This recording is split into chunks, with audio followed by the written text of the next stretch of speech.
What snack does Jump King enjoy at the movie theater?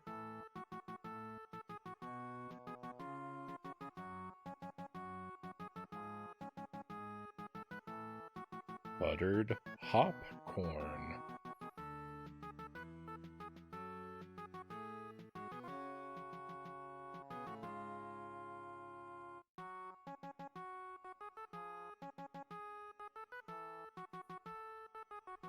Welcome to the stream, my friends. Happy Thursday. I missed a day. It's Thursday tonight. Welcome in. Sorry I missed you, but very happy to be back with you tonight. I hope you are doing well. I hope my internet holds out tonight. I don't see any reason it shouldn't, but I didn't see any reason for it to go out last night either, and that was a real shame because I was really ready to go and get back into some Jump King, but that's what we'll do tonight. We've got Dead Zergling first in chat. We've got Final Fantasy, but maybe not very much. Wish you luck. Final says, my schedule's off. Watching movies with the family, so I may not be around for a while. Should say my schedule is on track. Well, Final, of course, I very selfishly want to have you around as much as possible, but no worries. I completely understand.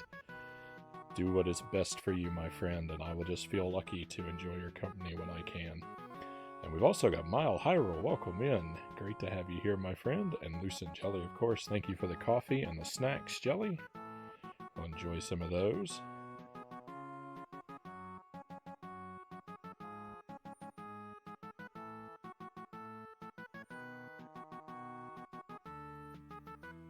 The oh no could have easily been for the joke. It was at first. So Jump King and some Bubsy 3D is what I'm thinking about tonight, my friends. I'd like to go back to Bubsy 3D one more time, just to see if I can defeat the other two bosses damageless. Because there are 4 bosses in that game, and I've defeated 2 of them damageless. So I kind of feel like I should just go ahead and do the full set. So that's what I think we'll do in the second part of the stream. But first part of the stream back into this. I'm not really sure how we're going to divide the night. If Jump King's going really well, we may dig into this one for a little bit extra. If it's not, we may not. It kind of depends on whether or not I make it into the water and how I'm affected by that.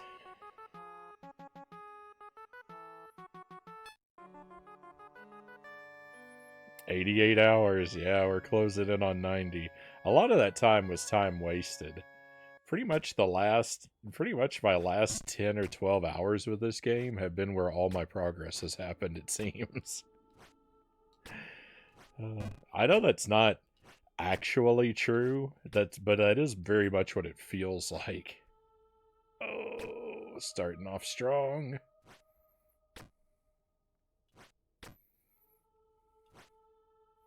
Starting off very strong. You know what? I think we did this last time too. Let's intentionally fall back down here. And this gives me a lot of space to warm up. In fact, let's fall off on purpose and do that again. Just to see that we're getting a... See, I'm not getting a feel for things. Ooh, not at all. Not bad for a $15 game. Well, the thing about that Mile Hyrule is you have to consider how many of those 88 hours have I enjoyed.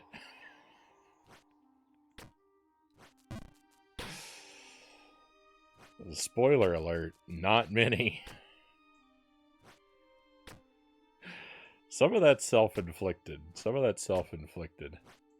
This game has definitely benefited from regular, smaller sessions than from less regular, longer ones.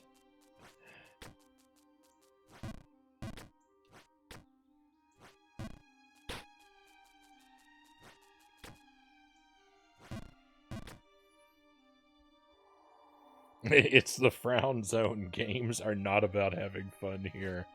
Truer words were never spoken in the chat.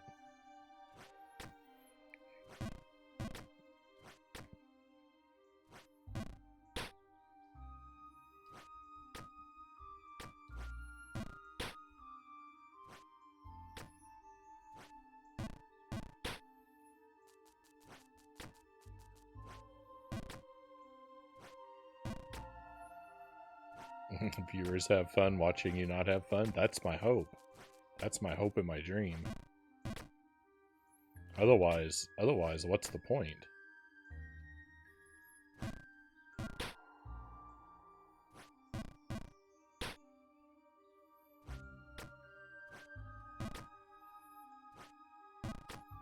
So in addition to my coffee, I've got some apple slices and I've got some cheese tonight to snack on. So occasionally you might see me reach for one of those. So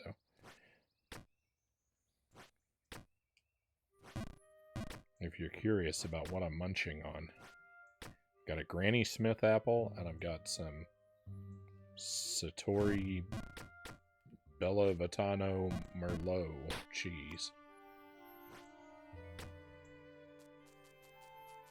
Besides Dark Souls and Silent Hill, we all had fun. I had fun with both of those games.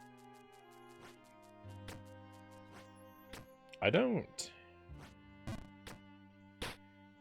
Now, I mean, it's been a while since I finished it, and I tend to look back on things with rose-colored glasses, but I don't remember ever being too frustrated at Dark Souls.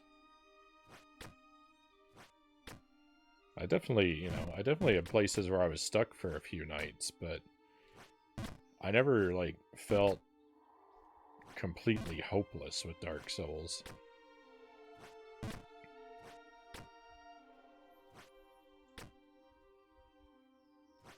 So even the bad times with that game were pretty good. Now I just look at it fondly. I only remember the good stuff. I remember you beating ONS with a bow. That's my legacy. That's what everyone remembers.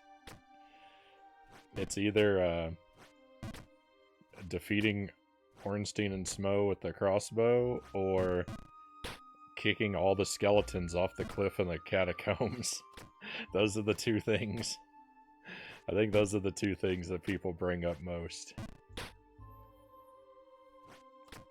And ONS is definitely more widely remembered. Running around with an egg on my head with no idea what it was doing for half a year, and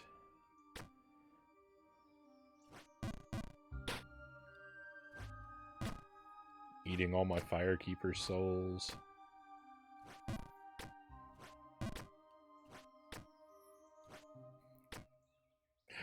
Using a raw weapon for half the game and not knowing what that was. I still don't even properly understand it. Like, someone told me what they do, and I still don't really get it, but... I mean, I kind of do, but...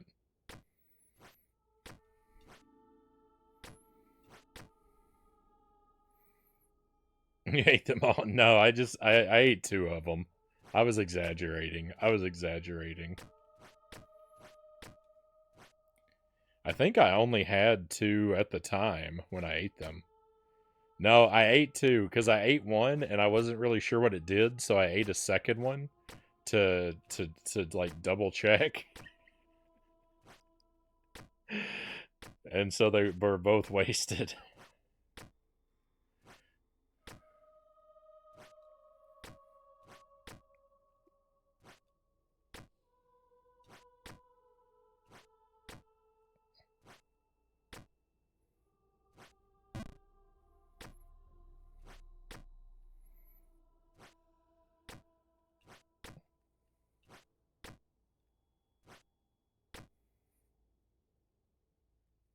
That's some challenge run stuff. I don't think I could do that if I tried. I mean, it wasn't. The thing was, like, it wasn't easy, but it seemed like the easiest thing to do to me.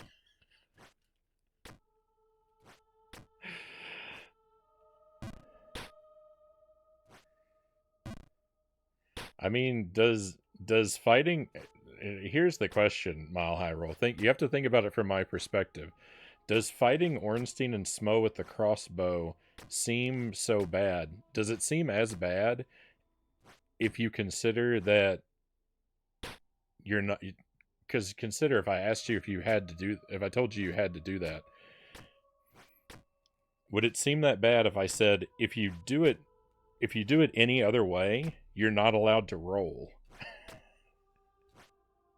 Because you have to keep in mind, I never really figured out how to roll in Dark Souls. I never really figured out dodging, so using the crossbow seemed really logical to me. I mean, I knew there was a roll and that it was used for dodges, but I never got a feel of like how to do it well, so I just never did.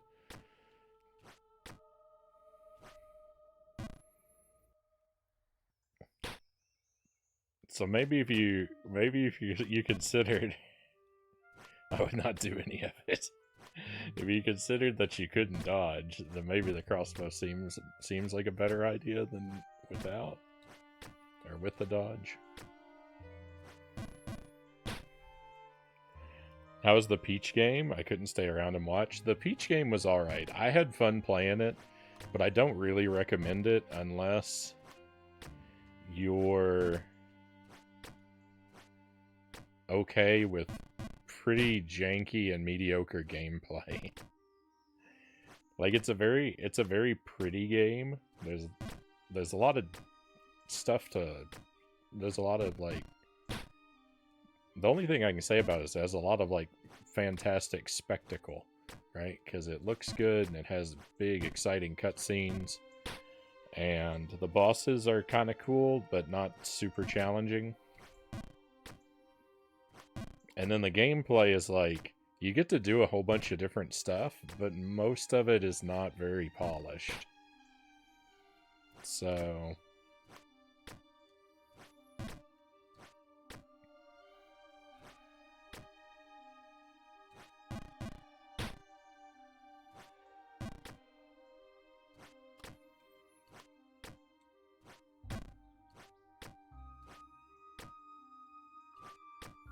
it's probably worth doing an any percent play of if you can get it cheap or borrow a copy from someone.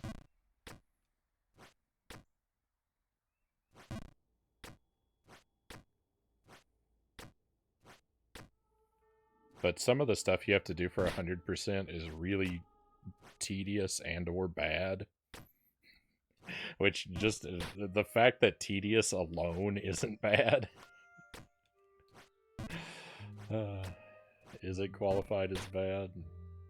Is maybe not even right. So I don't know. It's a game I could say I enjoyed it, but I don't very heartily recommend it.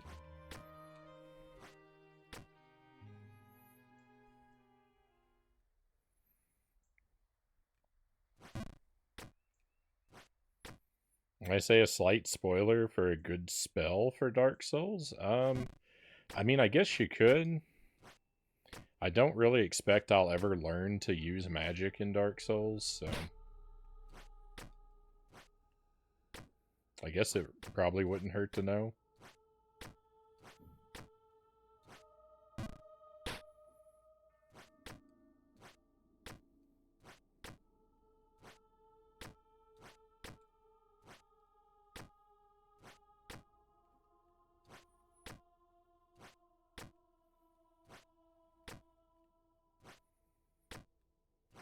I don't remember if I ever successfully cast a spell my entire playthrough.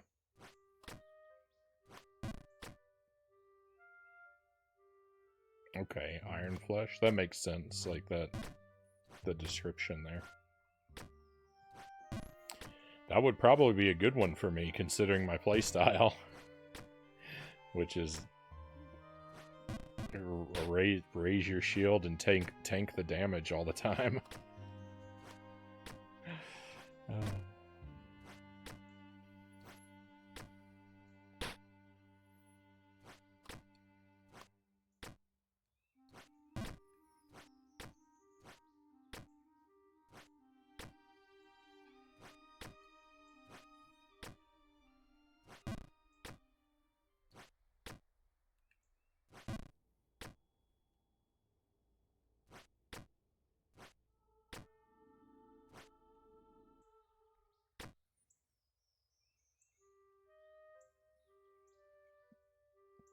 Get the Havel armor and go to town. Is that the big guy in the basement?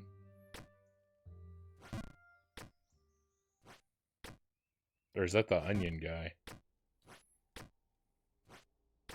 Yes, okay, okay. To the first one.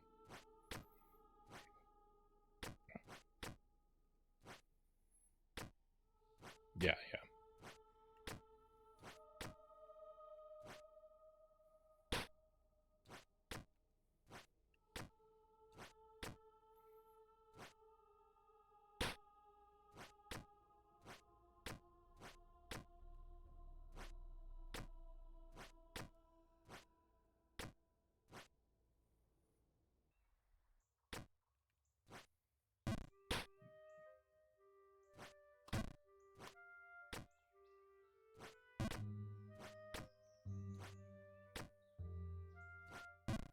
The Dark Tower is a really scary area because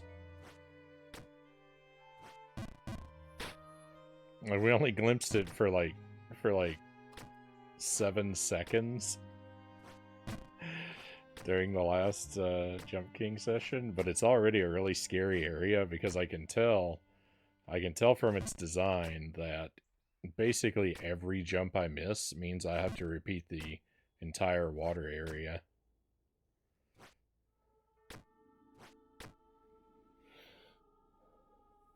The game Baldur's Gate 3 is winning so many of the Game of the Year awards. I've heard of quite a few people playing it.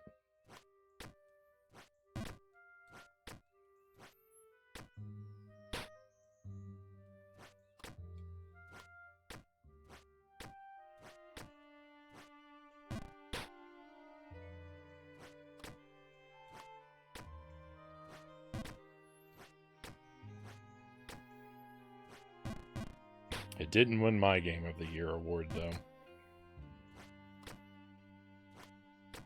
I might have to play it because all the love it's getting.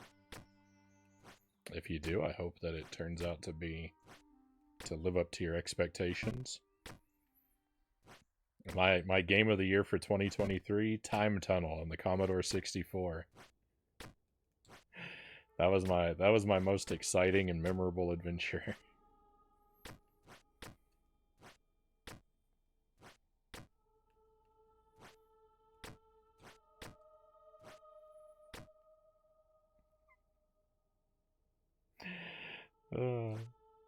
Tears of the Kingdom was great. I had a lot of fun with that game. Tears of the Kingdom was fantastic. That was my favorite, new release.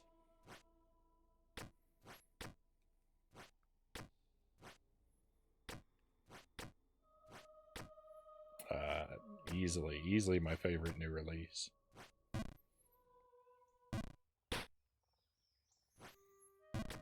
Which, it better have been because we played it for almost 300 hours.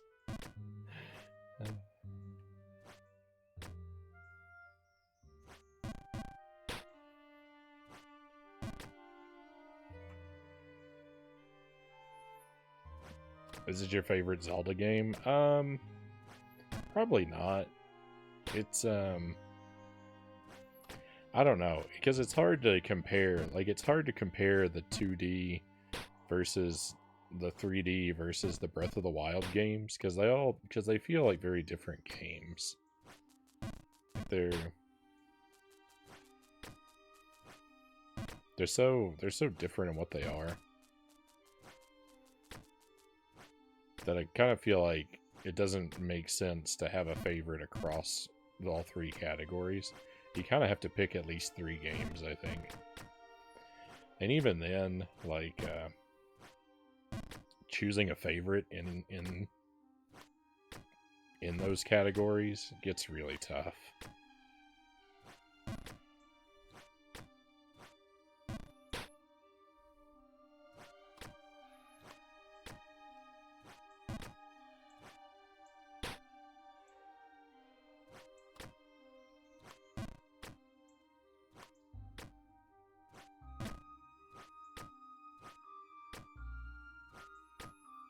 Because, like, even if I was going to say, like, what's my favorite 2D Zelda? Well, it's like, I don't really know, because, like, I really love Zelda 2 and A Link to the Past and Link's Awakening. And just which one I like more just kind of depends on what mood I'm in.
How am I here? What? I don't understand.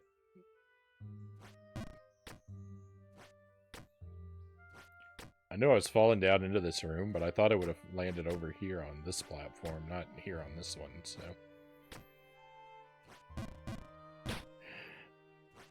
Something happened when I blinked.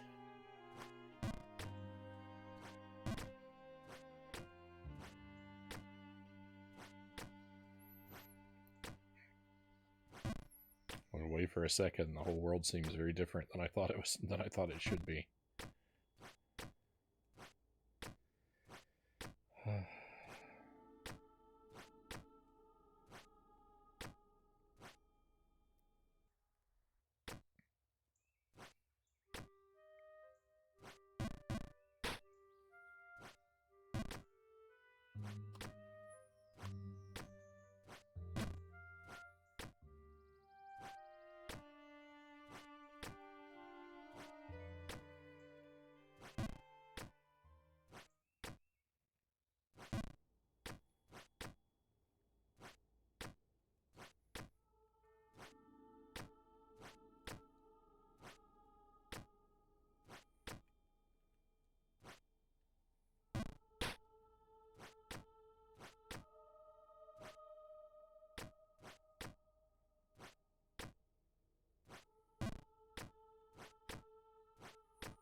No.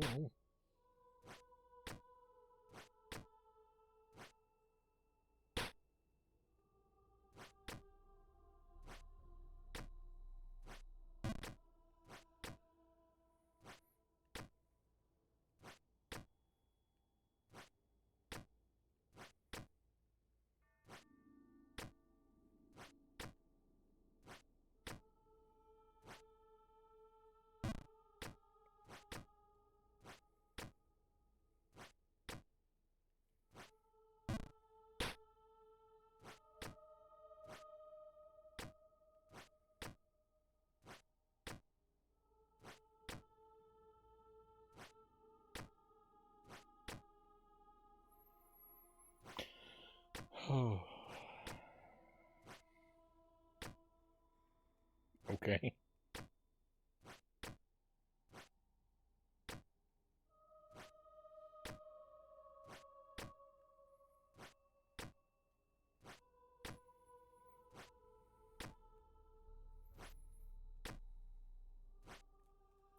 No.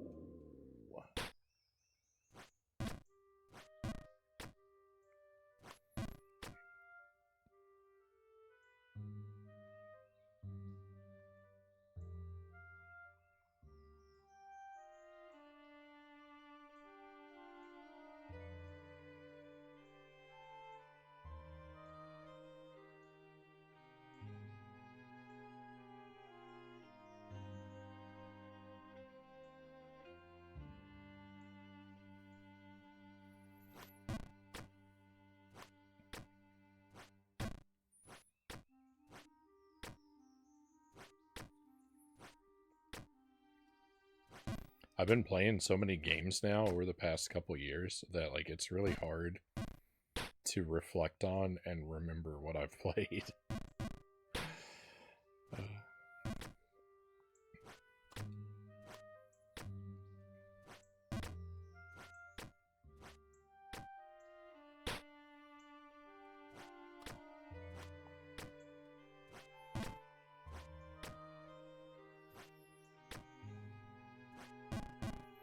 And when I played it.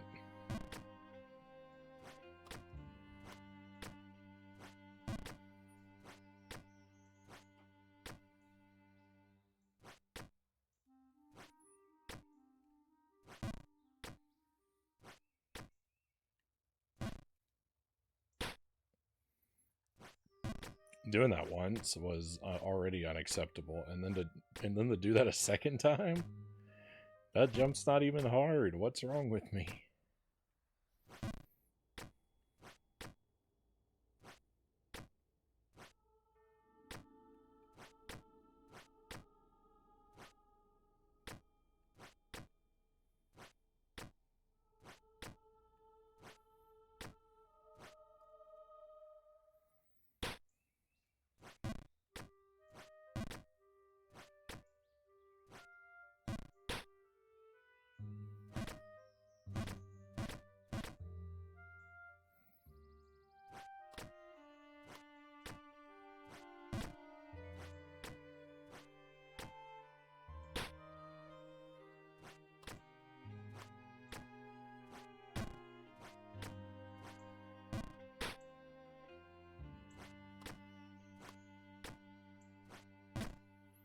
My terrible job pulled me away.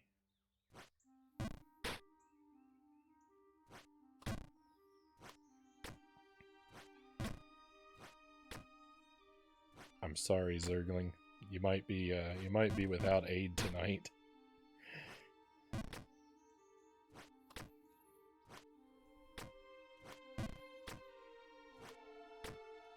Things are pretty quiet.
An alien engineer.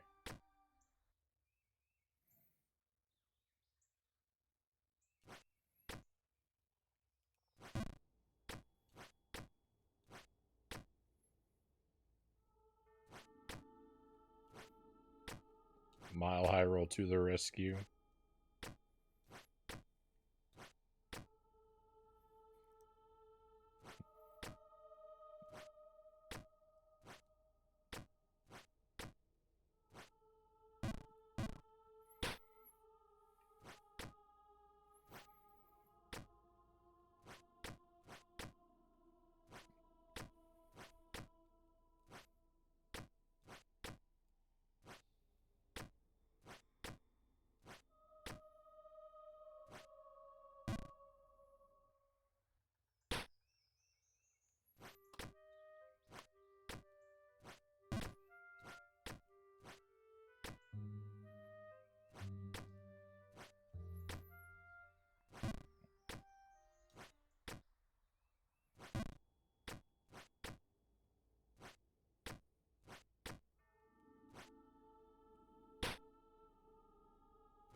I know we can do this.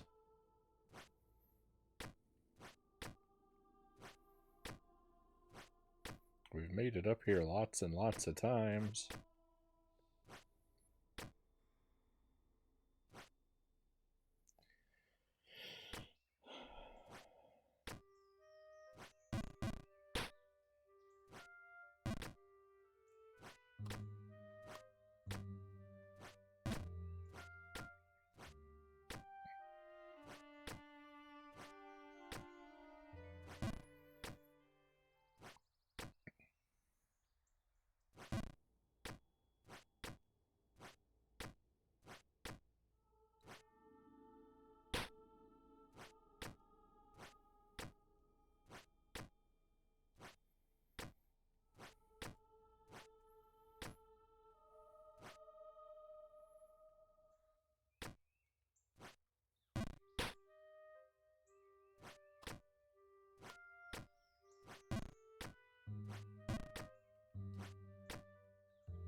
I waited, I thought, I prepared, I missed.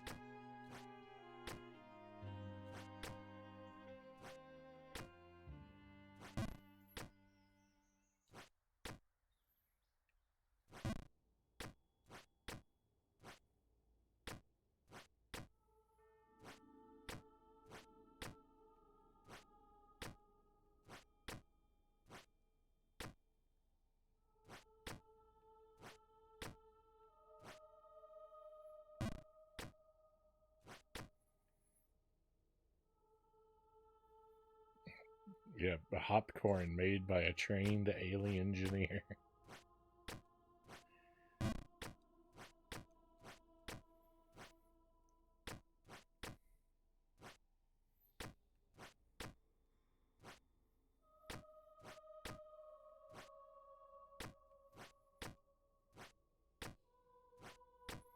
I don't know what it is. I don't know what it is about movie theater popcorn that homemade popcorn just cannot emulate.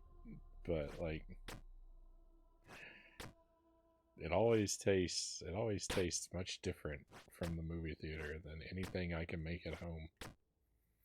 There's some secret ingredient that I don't know about or have access to.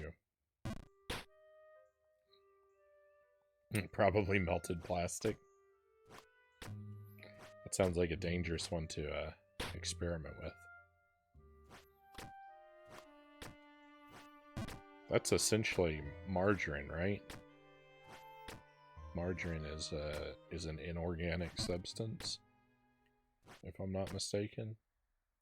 It's like a petroleum product.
Or maybe that's Cool Whip I'm thinking of.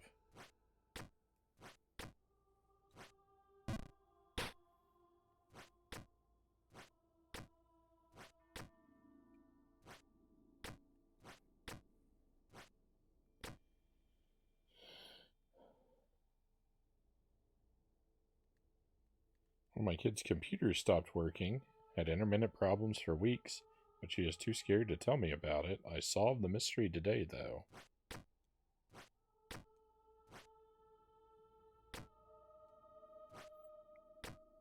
I wonder what it could be.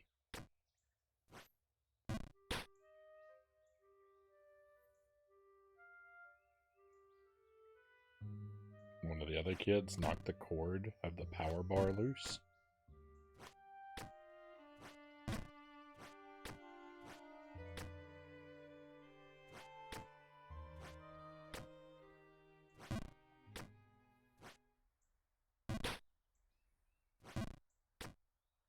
So to where it was like only partially plugged in.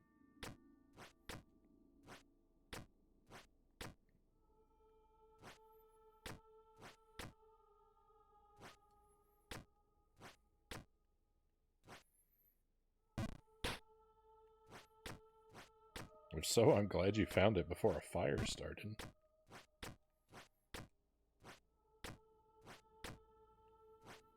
I suddenly have an urge to go throughout my house and check all my outlets.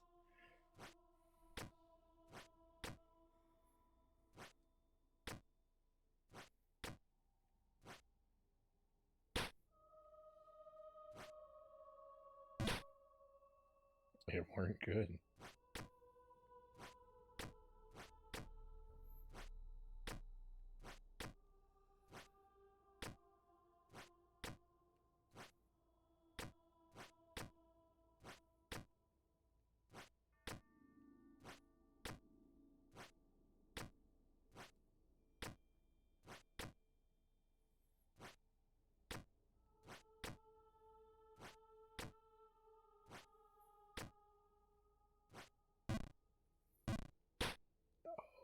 That hurts. That hurts because that jump, I missed that jump, but I was so close to not missing it. Oh, I was so close to the right jump.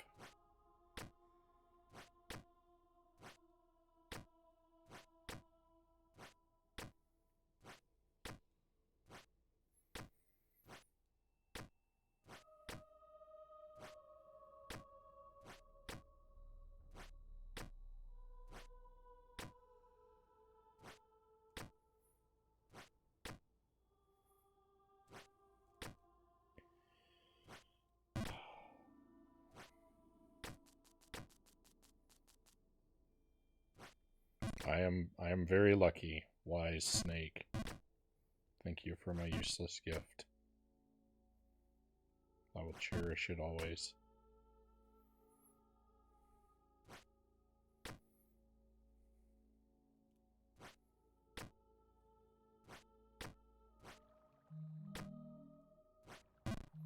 No!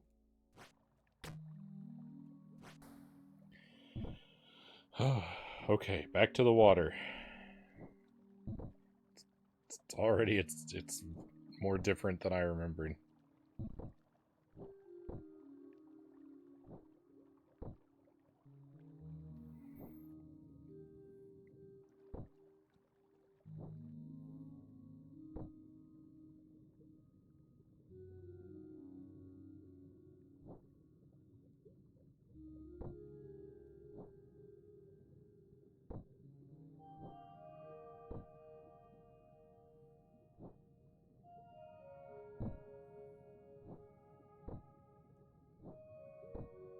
What a great spot to hang out, though. All the water area. It's so serene.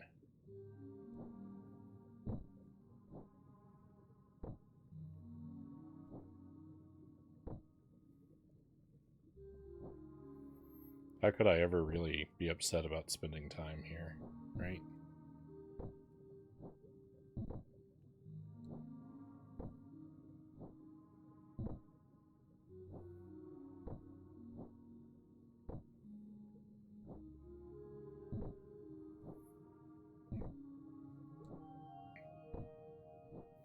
I sure wish there'd been one more coin here, though.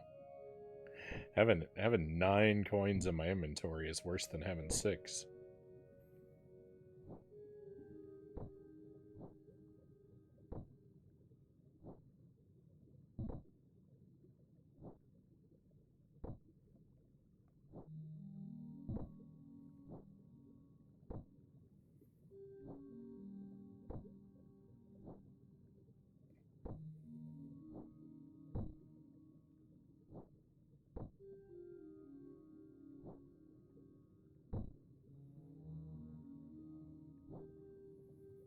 Wall mate. Nice. It could be in the next area, or it could be hidden below me. That is always a possibility as well. Or it could be behind the dragon door that's here in the water area.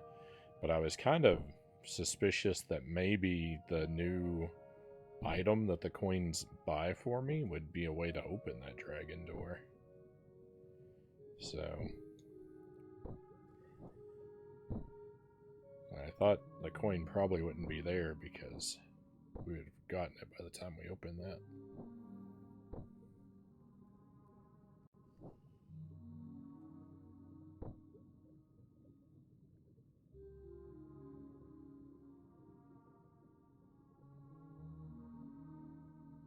Yeah, right there.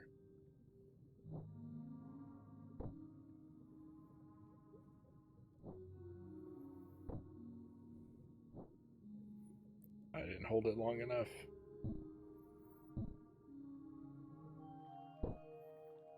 Random Medusas.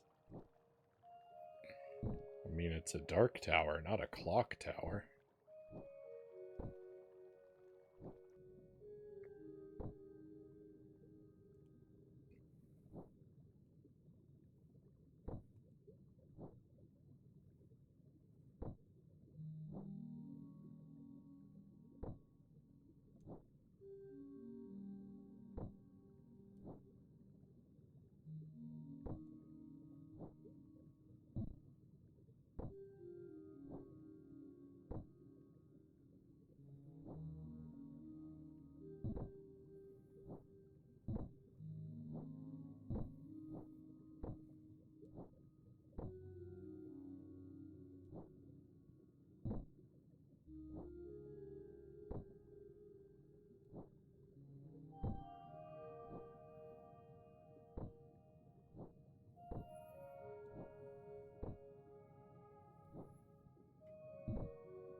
Oh, okay.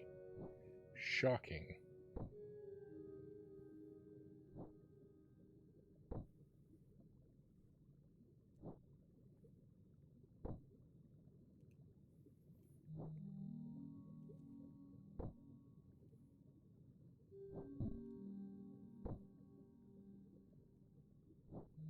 No, it was just a little too...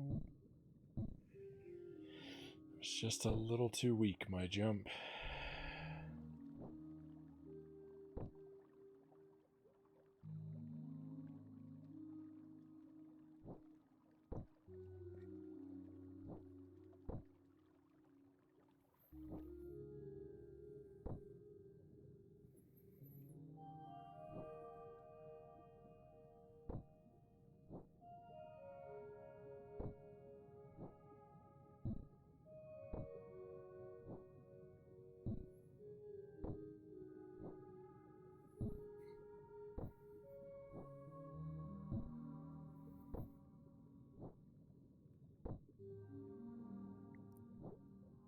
Oh, the jumps you'll jump when you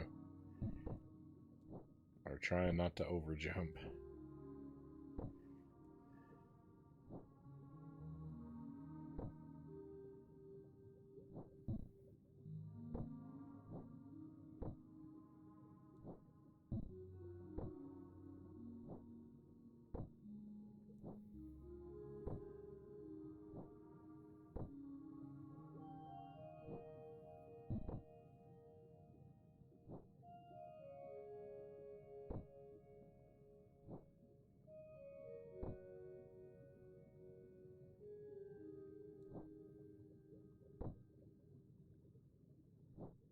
No.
We'll see. We'll see how I feel about spicy foods all those years from now. I have nothing to show off with the room because I did no work on it. I might have to move Isaac, though. I don't think he is going to be able to stay where I've got him now. Because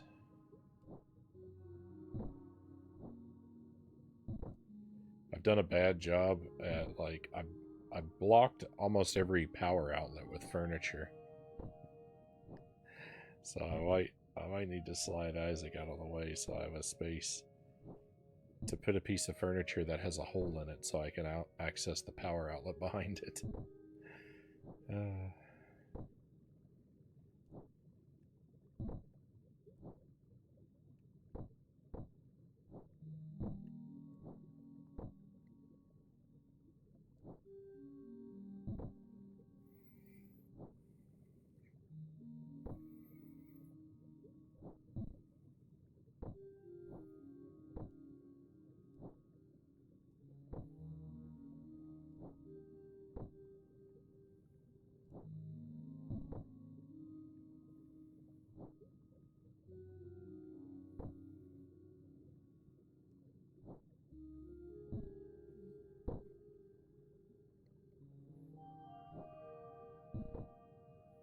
Well, it's not the couch that's blocking them. It's the bookcases and such.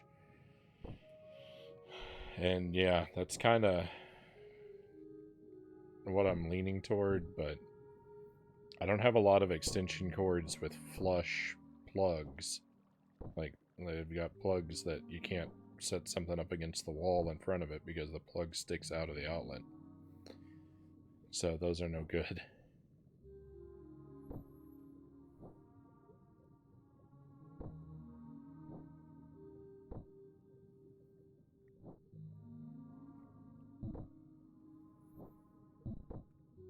Of course, I can always buy some new stuff if I have to, but I'd rather put my brain power toward figuring out an arrangement that doesn't require new purchases when I can do it.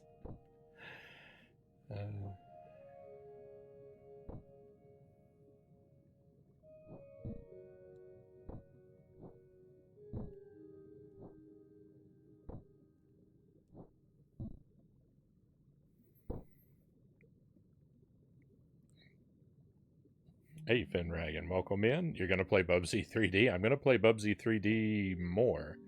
We've actually already played the whole game all the way through. I did 100% playthrough of it.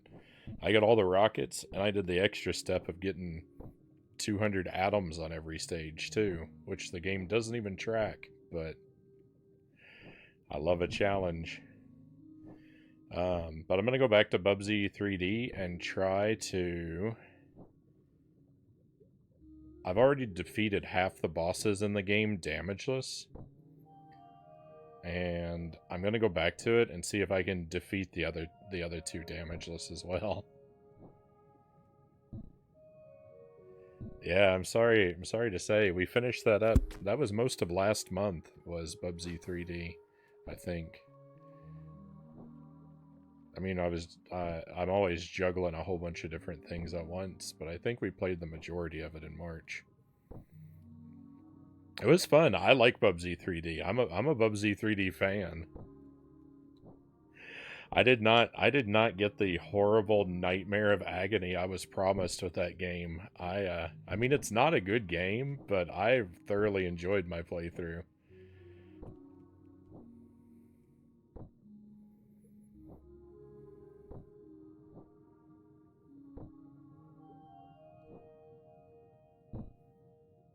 You were into that game as a kid? I would I probably would have been pretty upset to play it as a kid.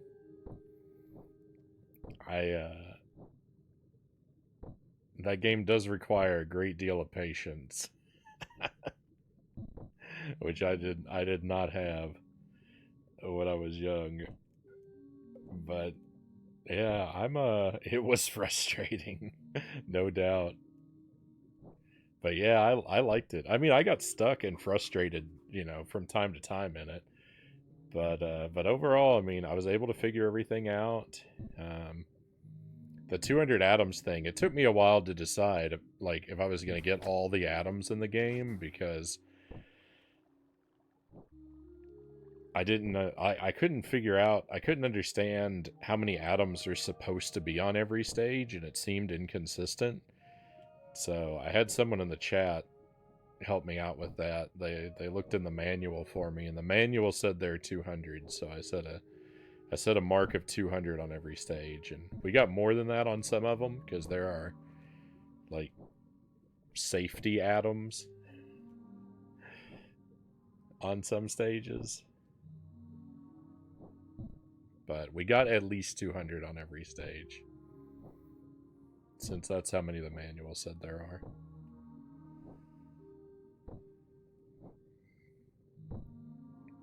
I think the rocket stages were the worst part of it.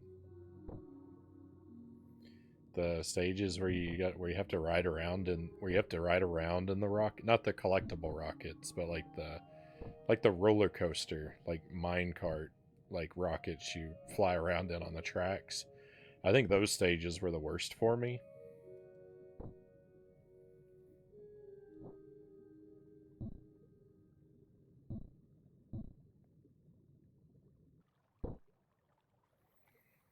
I understand I waste a lot of brain power on worthless pursuits too. I have a $20 standing fan, but the stand is broken. I can glue it back together, but it falls apart, and truthfully, I've nowhere to put it. Rather than just get rid of it, I have wasted hours trying to make it useful.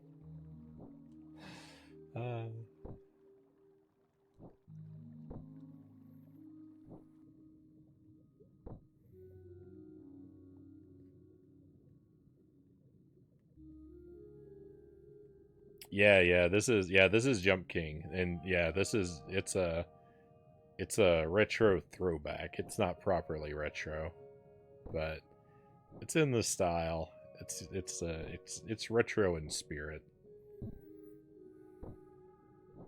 This game is like Bubsy 3D. This game is a mistake to play,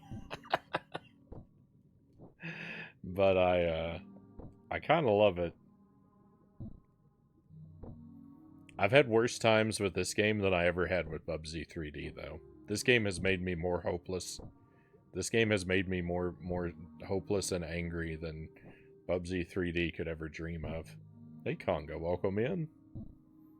I've wasted decades trying to be useful.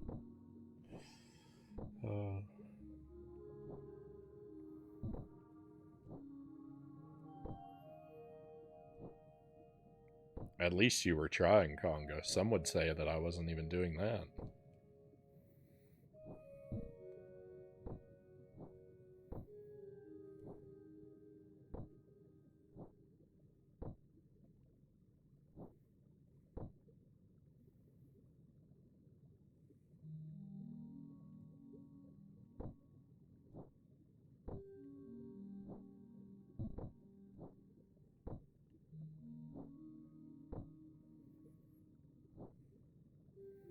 Sometimes it's okay to just be.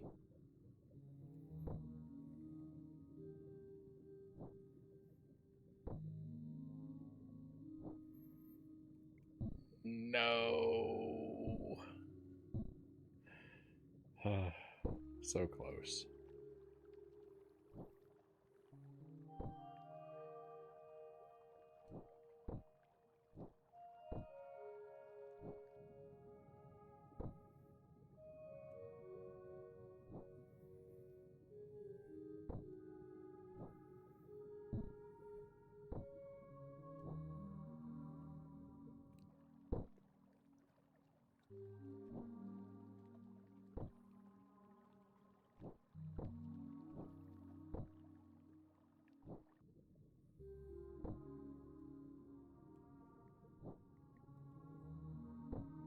Nice. I don't usually land on that spot from the right-hand side.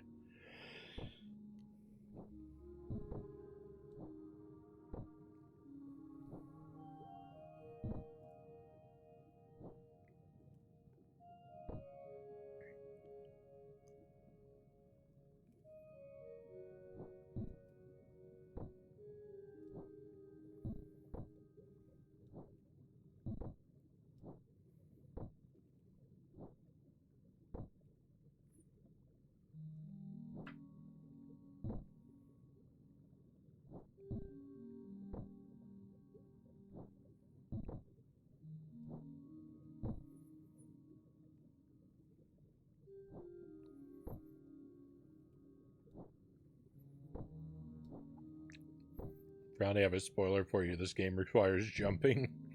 Oh, that's what I've been doing wrong this whole time, you see. I've been trying to beat it with nothing but falling.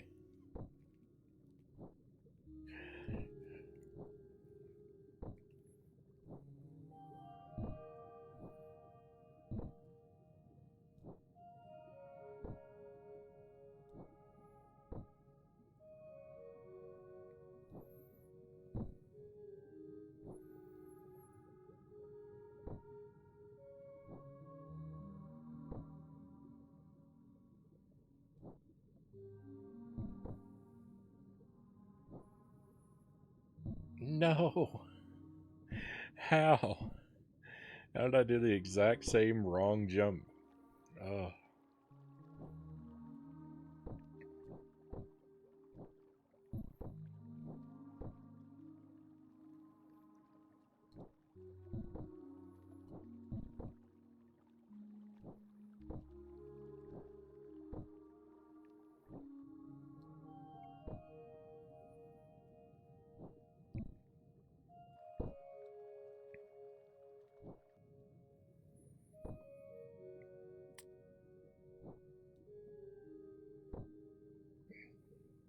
So where we are now, this is a water section.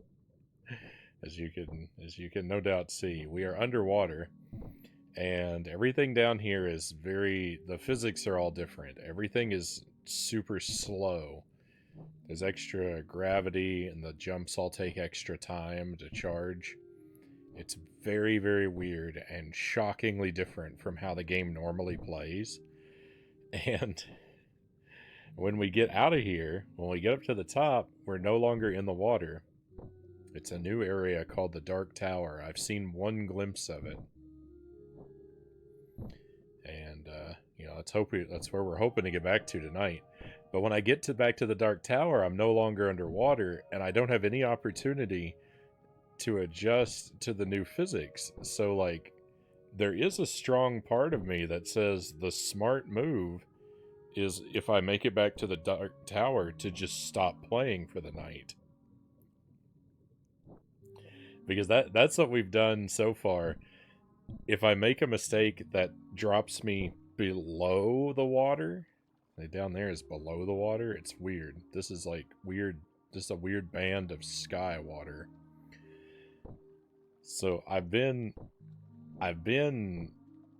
putting Jump King to rest for the night if I fall below the water every night, rather than jump around making more mistakes and compounding my lost progress, because it's so hard to do the normal physics after being underwater.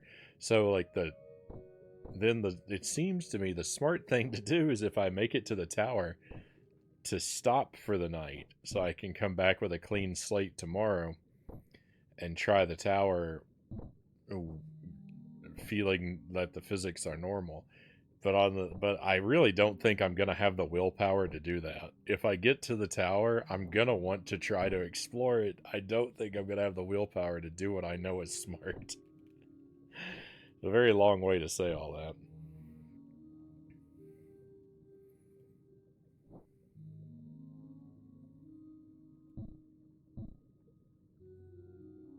That doesn't sound like the self-punishing Frownie we all know.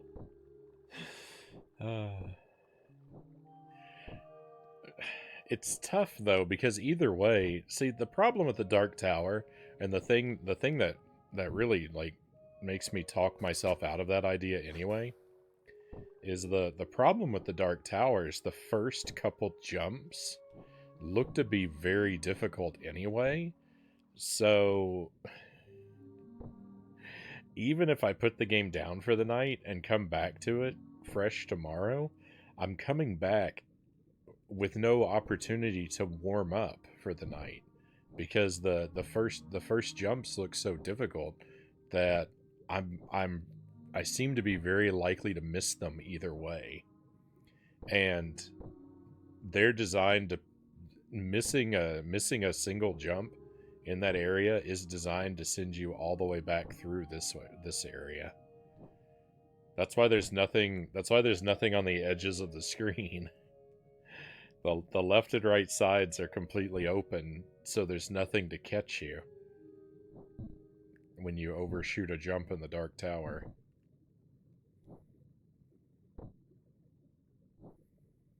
It's very nastily designed.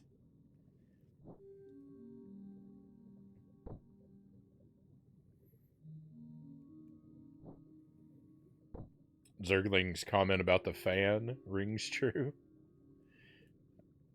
Is what I think we're referencing.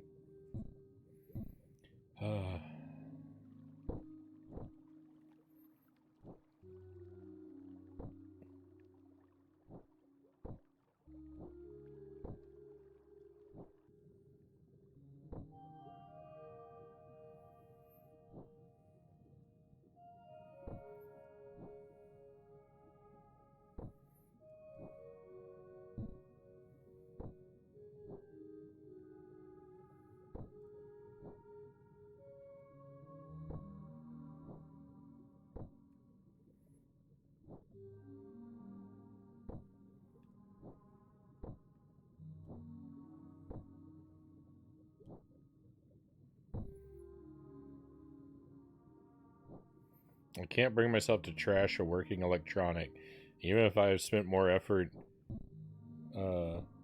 deliberating on it than if I just got rid of it and got something else. Yeah, why would I ever get something else? This one barely works. And the key part of that is that it works.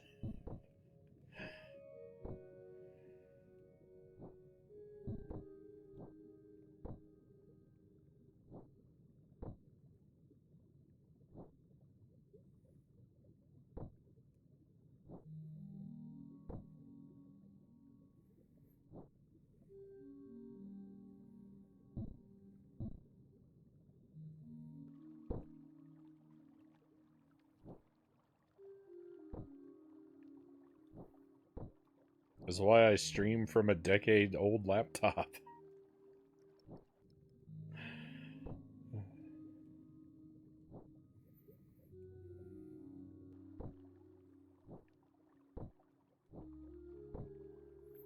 Hey, Manster, welcome in. We are. I'm I'm falling almost as much as I'm jumping, but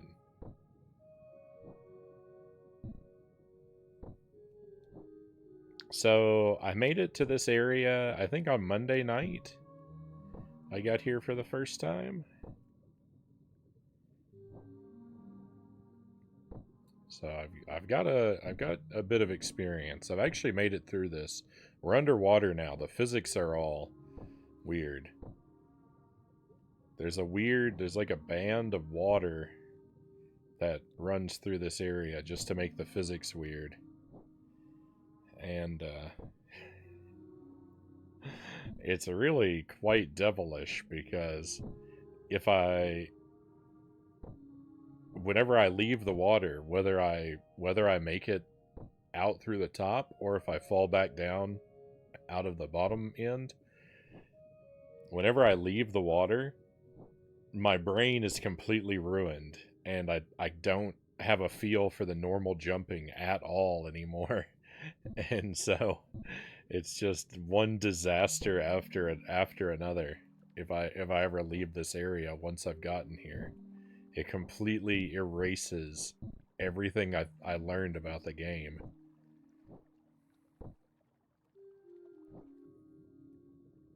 It's really something else.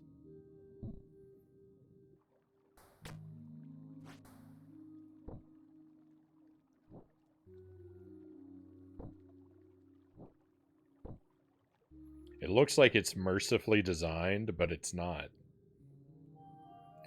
It's hard to fall out of the water area from the water area, but it's easy to fall completely through and out of the water area from the area immediately above because the edges are open.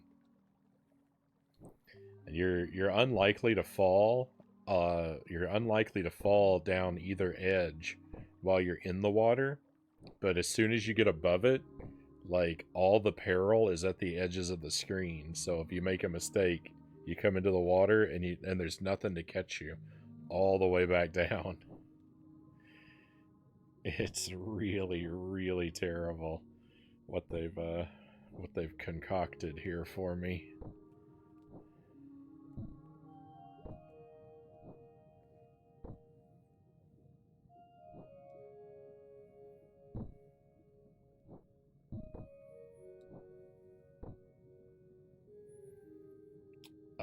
No, there are no real checkpoints.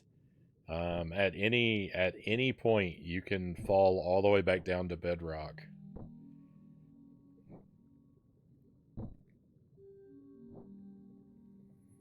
There's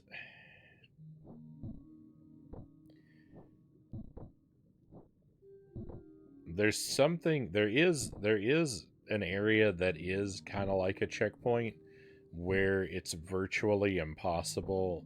Well, there's one area that it is impossible to fall lower than, but it's not really a checkpoint. It only exists because it's the entrance to a DLC area. So if you exit the areas that are the main game into one of the DLC areas, at least so far as I've seen, you can't fall out of the DLC back into the main game. But in either area, no matter how high you climb, you can fall back down to bedrock in either sort of game area.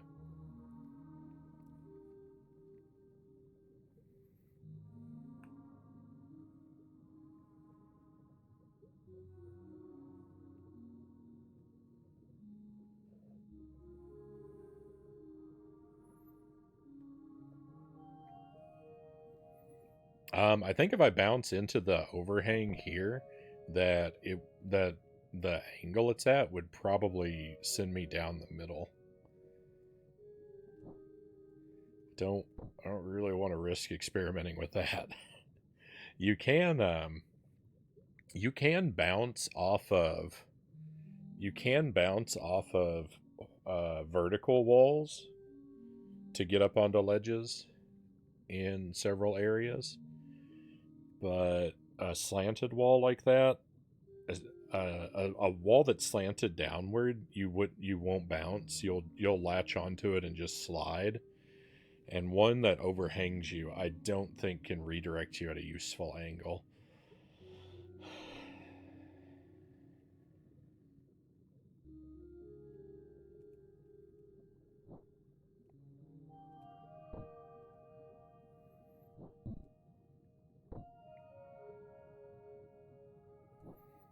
It's not a bad thought, but I don't think it works in practice.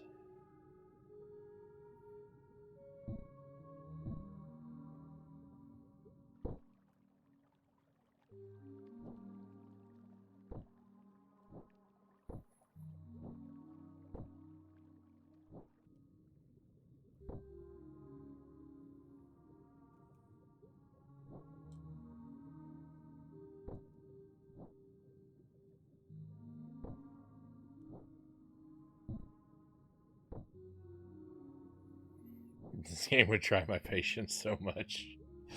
It does. It does. It is a rage game through and through.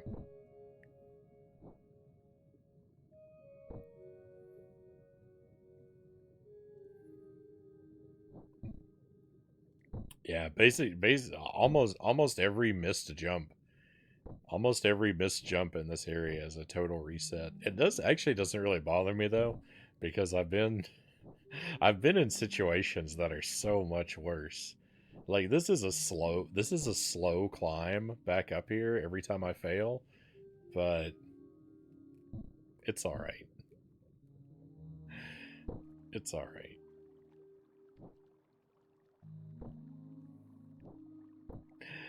so many worse things have happened to me.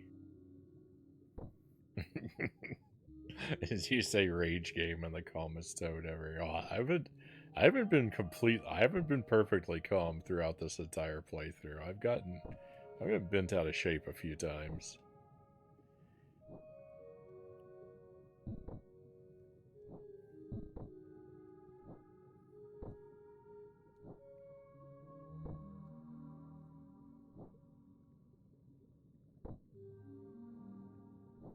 I was in a bad spot for this game with this game for a long time. I was doing real bad at it, and I really didn't want to play it very much for a long while, and so I wasn't playing it very frequently. And then whenever I would play it, I would do real bad.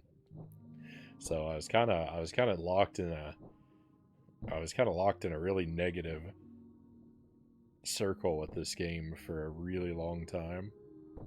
But I recently committed to playing it every night for short bursts of just 2 or 3 hours every night, and I've been making progress a lot more rapidly now, and my opinion of it has has reset to pretty positive.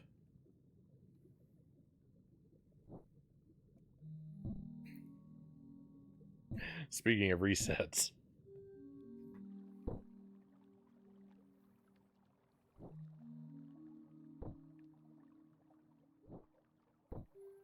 I think maybe the thing I'm doing wrong about that jump. I think that last jump might actually be free if I do it from the right spot.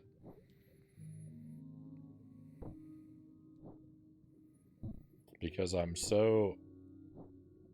jumping so close to full charge and undershooting it. I think if I jump a little further from the left, I can probably just do it for a full charge and get it for free.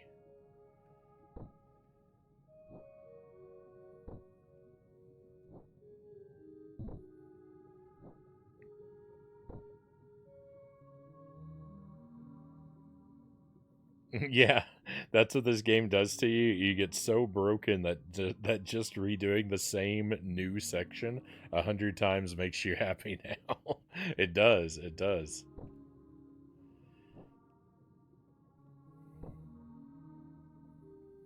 Yeah, yeah. Your jump power is determined by how long you hold the jump button, and it will automatically jump at some point. If you hold it too long, then it just automatically does a full power jump.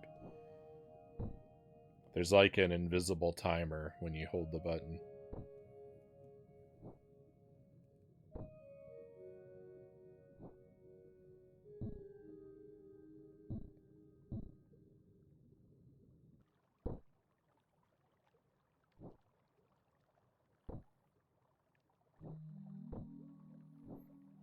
So you need to develop a pretty good there's not a penalty for the auto jumps, other than it might be like, you might overshoot what you were trying to land on.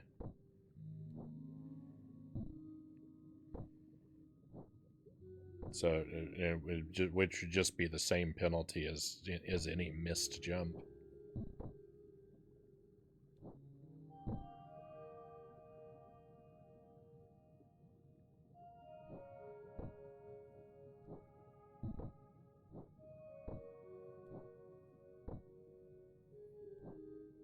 Oh, I see what you mean. To not make maximum jumps free, but to have you time it because the max isn't the auto jump limit. It's hard enough. It's hard enough. Let's let's let's let's let's not think of ways to make it even more difficult. uh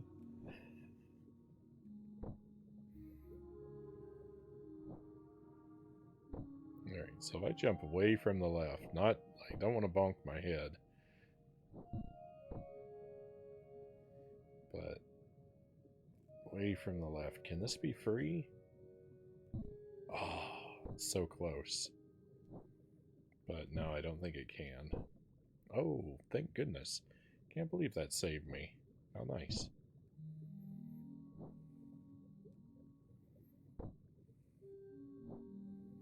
So anything I can get with a max jump is what I mean when I mean it's probably obvious, but just in case it wasn't, whenever I talk about a jump being free, I mean do I get it with a max jump?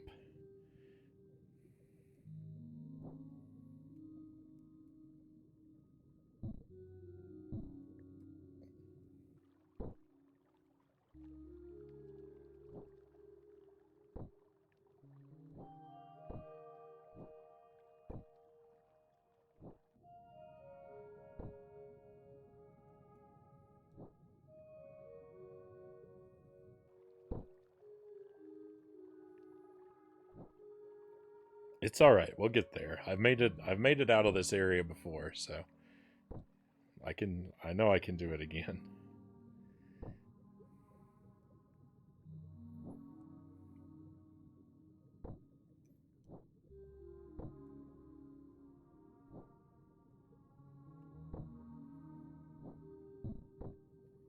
My PB for this game right now is one screen above the water area. When we played this on Tuesday night, that was the last time we played. I made it one jump out of the water area, and then I fell back down completely through it. So my PB is one screen above the water.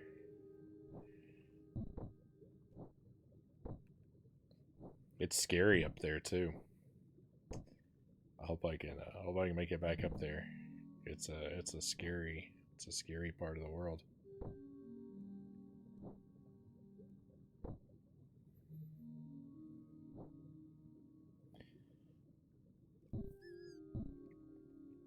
The only person I've actually spoken to who's beaten this game, like I said, that you need to, like, you gotta kind of develop a feel for the timing. I've spoken to one person who's actually beaten the game, and his strategy was to develop a counting system to time the jumps consistently, to count internally, which I understand to be a really good way to do it, but I feel like I do better. I feel like I do best when my head is empty.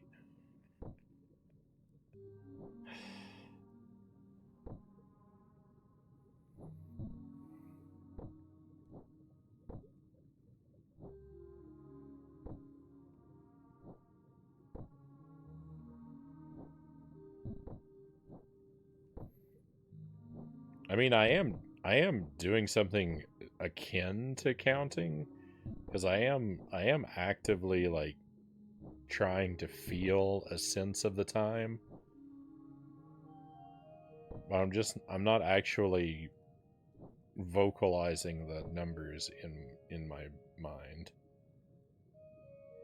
most of the time. There's a couple areas where I kind of count.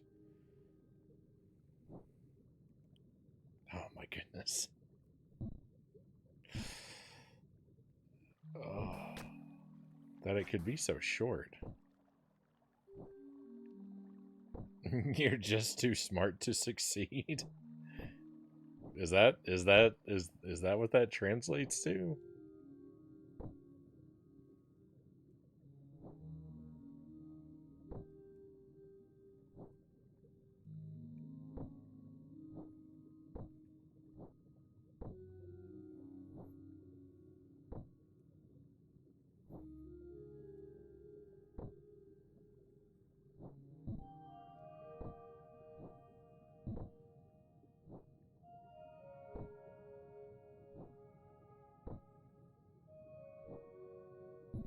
I don't think there are many situations where many people would classify me as too smart for anything. uh,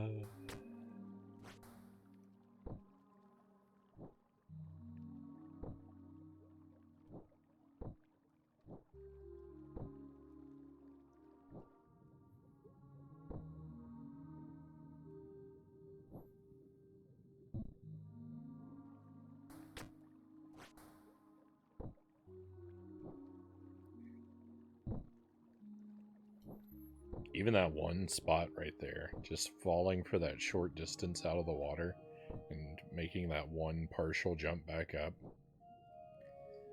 Even in that brief window, like, I can see a glimpse of how off my regular timing is. And I don't even have to do anything there. That's a free jump. I don't have to think or anything, but just with how quickly the max jump occurs and how fast he moves, I'm like, yep, it's a different world out there outside of the water.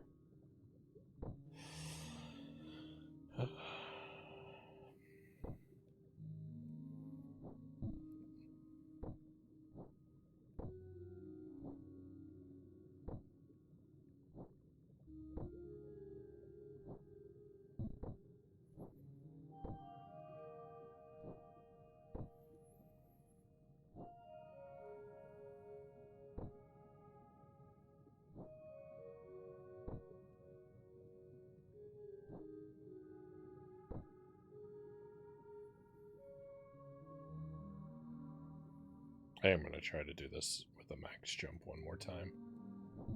And I'm going to bonk my head.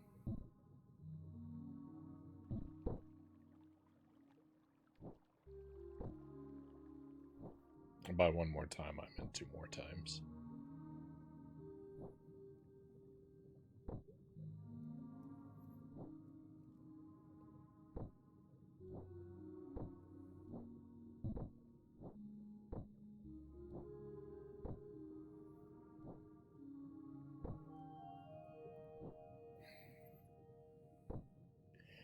Bonking my head is like my signature move.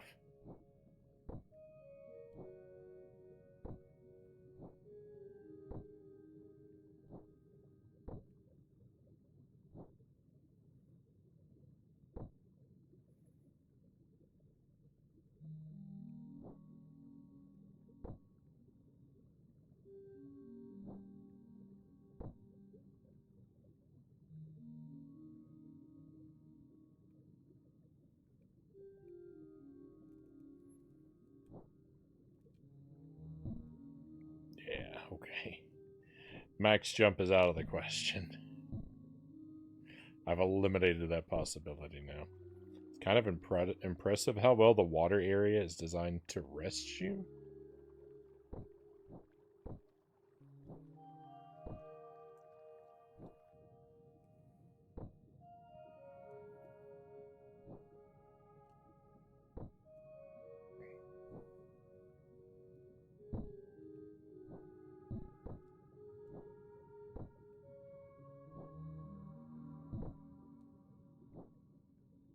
To reset you.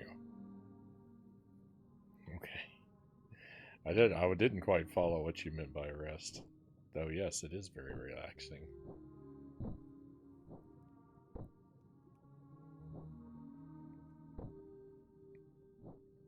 Makes me think of the music from Jolly Roger Bay in Mario 64. It doesn't really sound like the music here doesn't really sound like that music, but the environment makes me think of that music. You know, water levels naturally.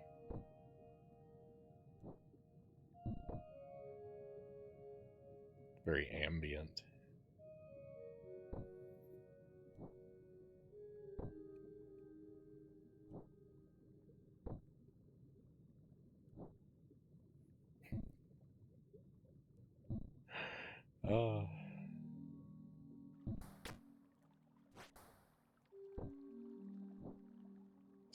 Someday I'm gonna be good at this jump, and we won't fall down.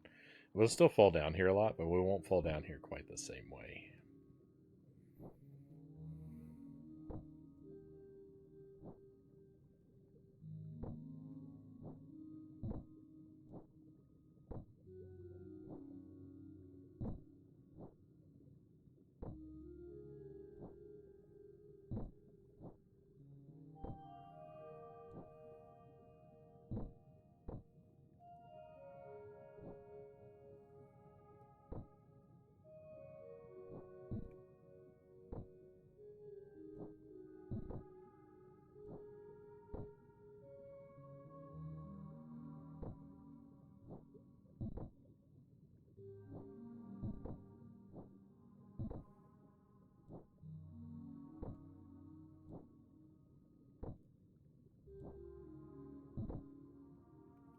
Sometimes you can kind of walk down these stairs, and sometimes you can't. That was almost real bad.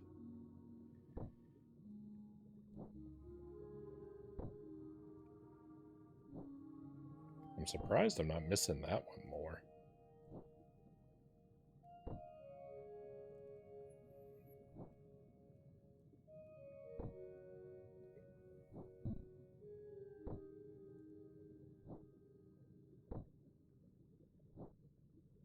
No.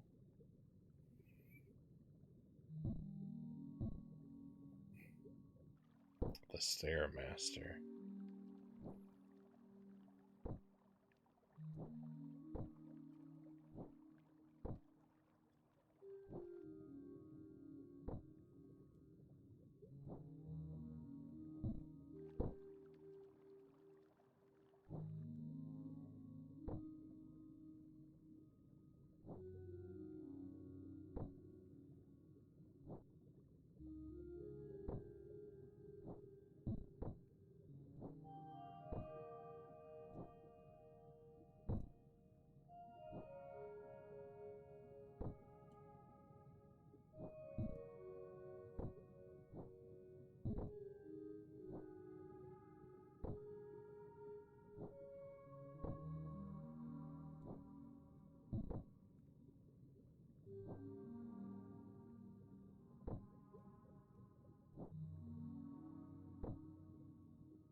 No.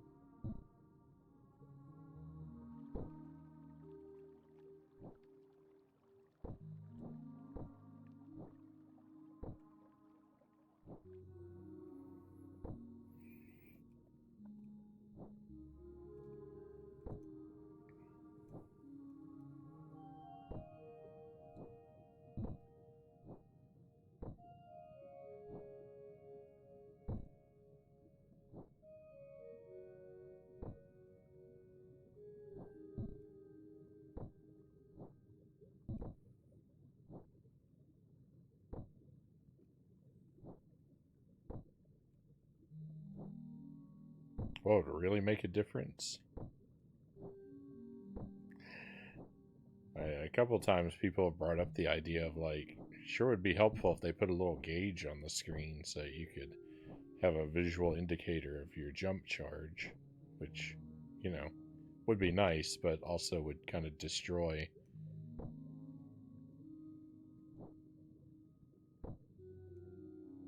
a lot of, like, what this makes this game so menacing. But, you know, a sort of partial remedy along those lines. It'd be real nice if I set up a metronome on my desk while I played, and then it would help me. It would help me internalize the, you know, with the my internal metronome is not what it could be.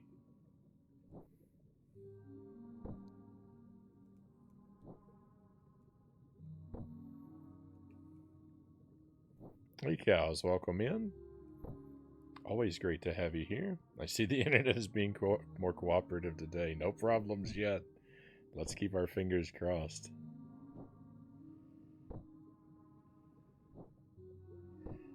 I was pretty disappointed last night. I was pretty disappointed because I was kind of ready to go with this game, and then I had a crushing disappointment. Now see how fast Jump King moves now? How am I supposed to handle this?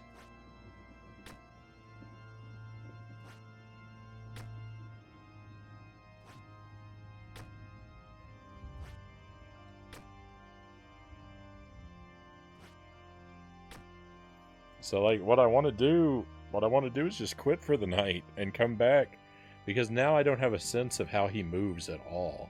And the timing for the jumps, it's all been destroyed.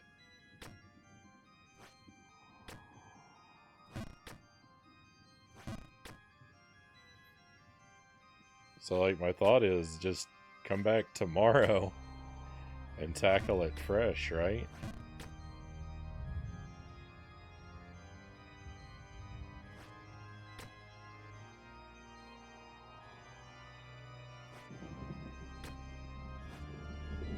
Is this a free jump?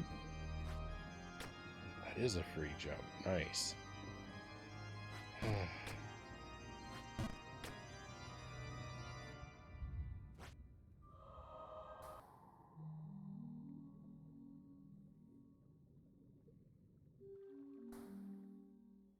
See, here's the problem.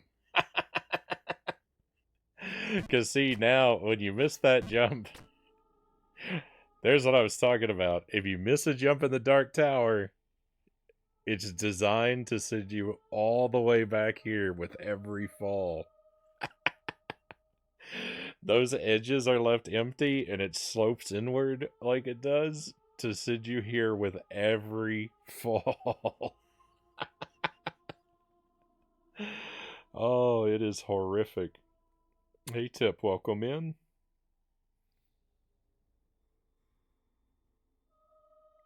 A Metro Gnome. Gnome's getting on the bus.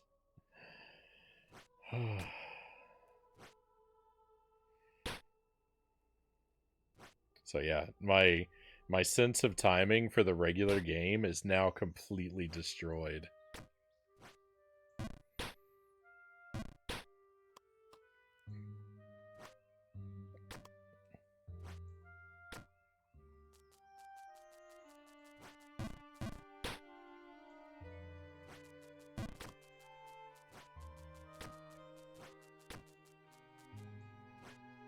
Let's see if I can get enough of it back. Let's see if I can get enough of it back to get up there. I doubt it.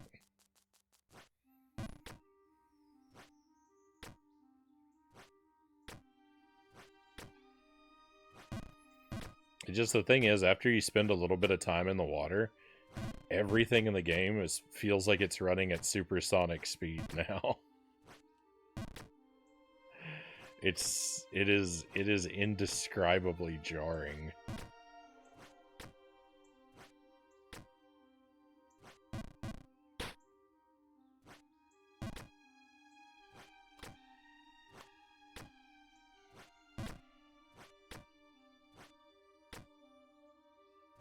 I have to not overshoot this jump, so I'm gonna err very, very, very much on the side of caution here. And almost failed it. And almost failed it.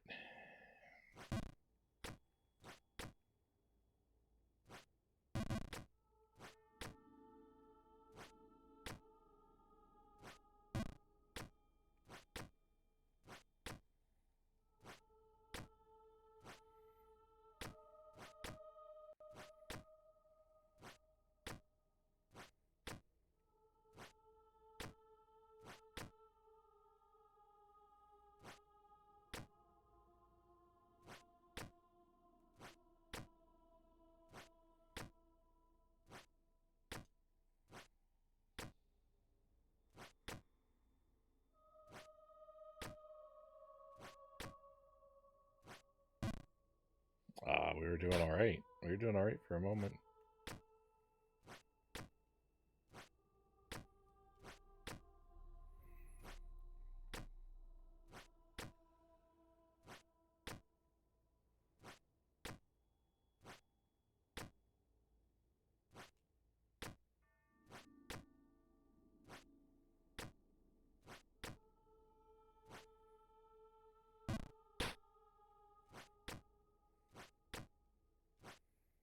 I want to suggest maybe what I could do when I move in and out of the water section. Like, what would be a good idea to, like, reset? Move between the sections? It would just be to play a different game for a few minutes. But I think... Is Tetris 99 still live? Or did they take that one down? Because I think they took... I think they took Pac-Man 99 down. I feel like Tetris went down a while back, too.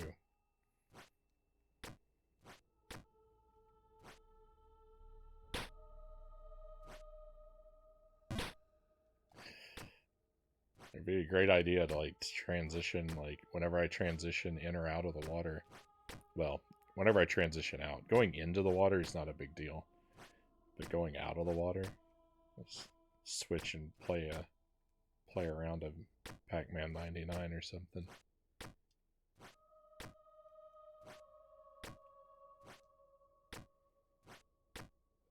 Just long enough to forget what the game feels like.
Double Dark Tower Knight, go.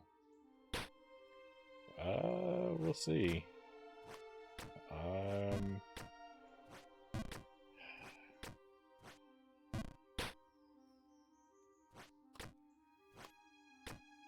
feeling pretty weird.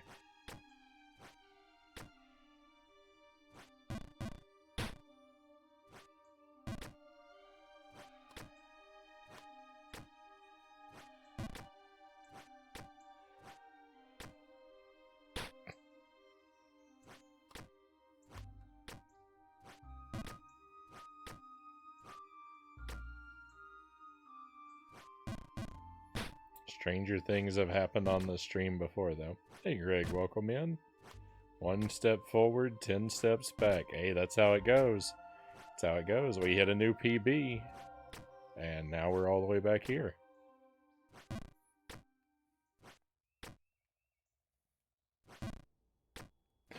The cost of everything, the cost of seeing anything new is everything that you did to get there.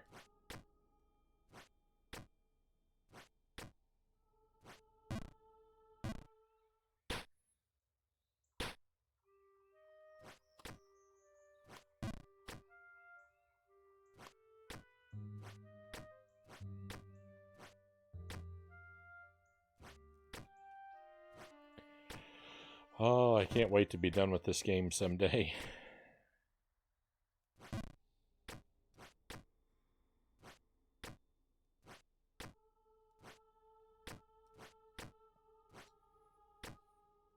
It's going to be such a relief to know I'll never have to feel the horrible tension of that one jump in the spotlight down there.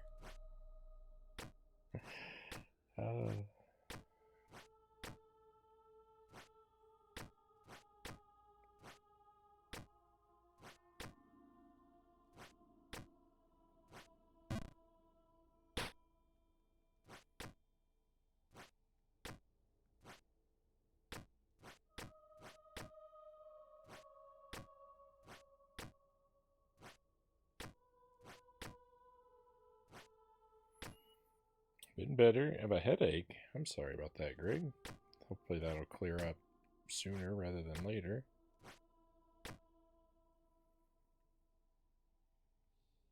Just going to be listening in for a while. Appreciate that. Thank you. Thank you for that at least.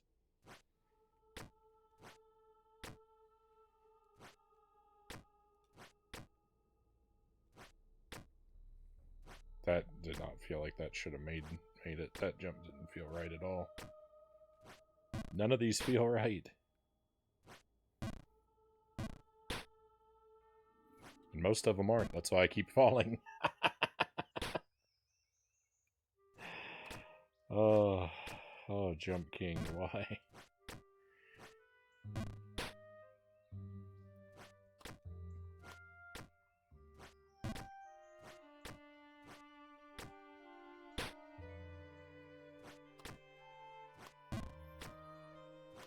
The water section. That water section is so much more brutal than that wind section could ever dream of being.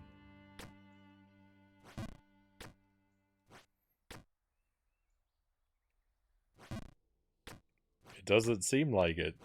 It doesn't seem like it, because the water section itself is fine. It's really not that rough to get through. But what it does to you...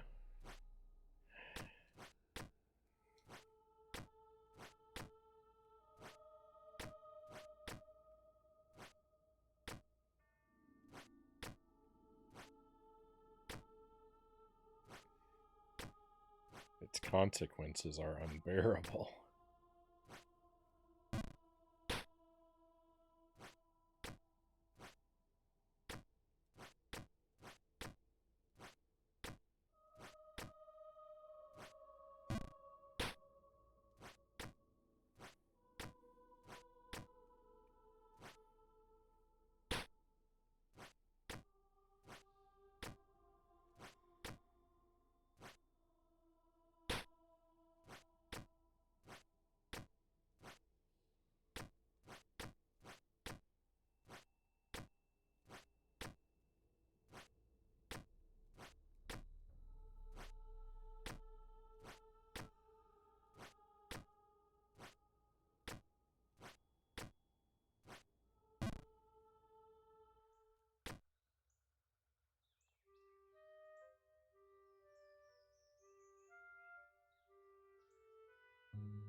I'm not doing a great job remembering my snacks.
Hey, we made it back to the water.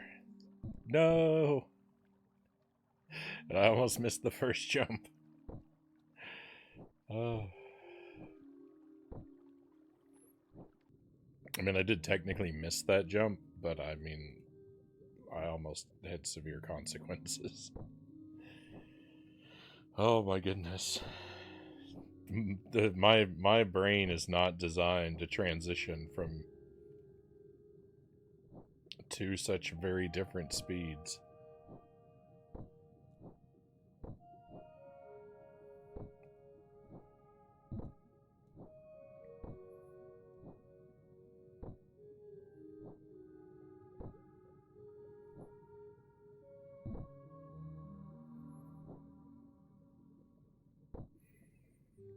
This is like when you've been on the interstate for 4 hours and then you have to pull off and go through a small town at 25 miles per hour. And it's just impossible to adjust.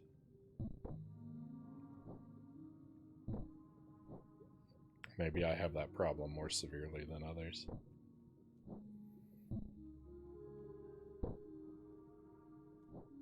But I would compare this to that.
No. I knew I'd done that one wrong. I could feel myself blundering in the moment.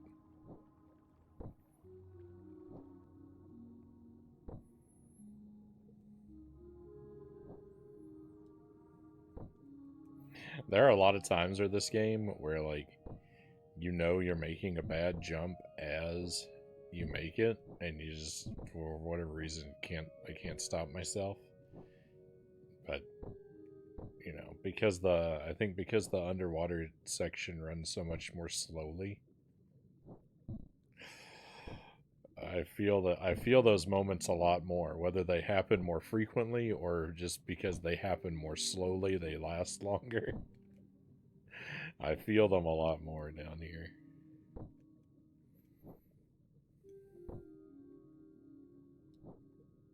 Oh my goodness. Again? That time I actually didn't think I was messing it up.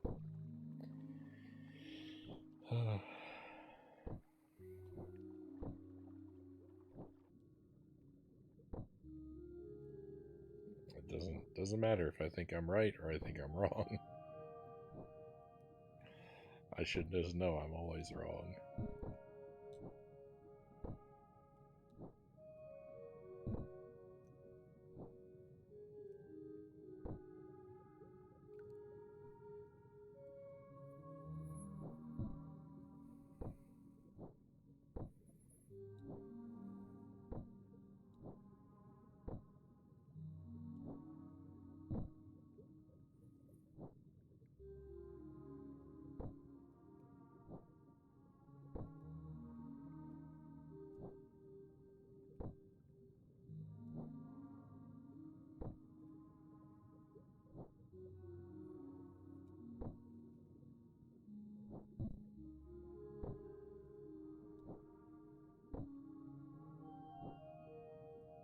Oh, so close. I missed literally the last jump. Because the two after that are free.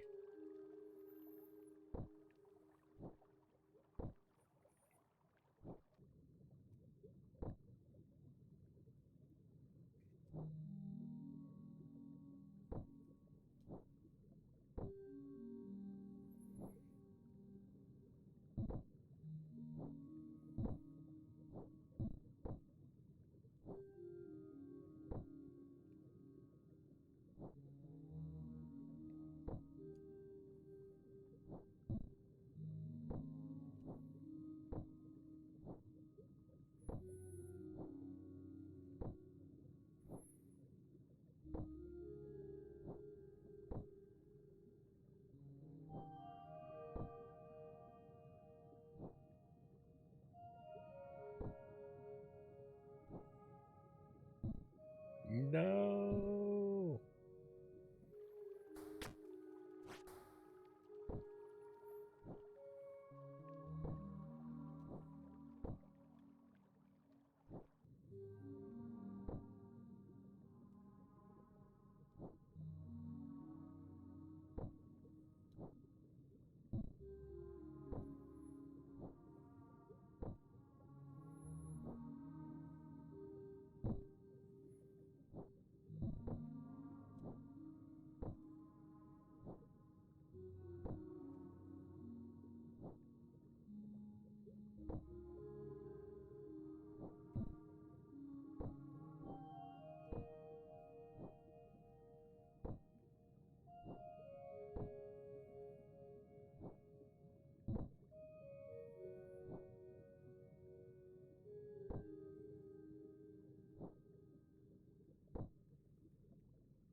I wonder what the process for designing the map for this game was like. I imagine that they must have designed it from the top downward.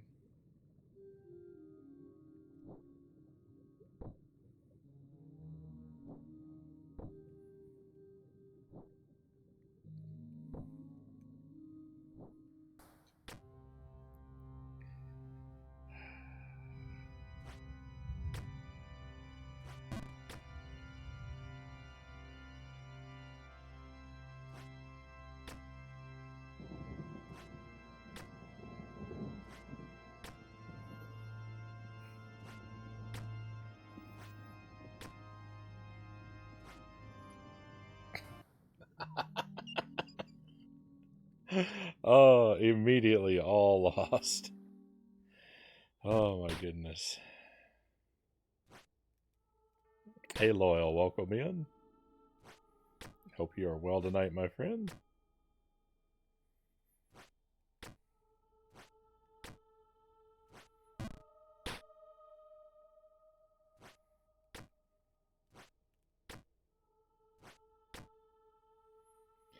Jump King is going pretty much just as bad as ever.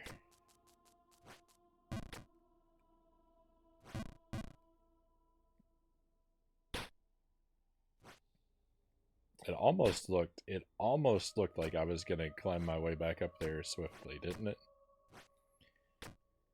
It almost looked like it wasn't gonna be another hour down here.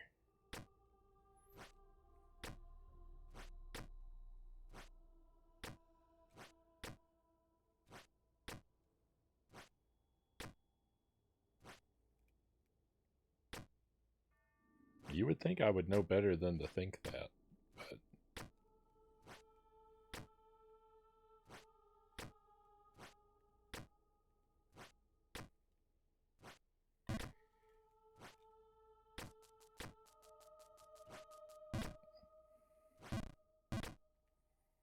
what a brutal game. What a brutal game.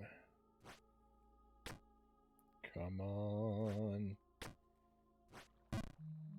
Whoa. Back to the water in record time. Let's go.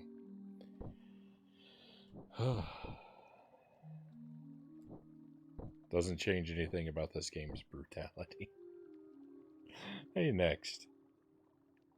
Today's stream is truly the pinnacle of gaming history.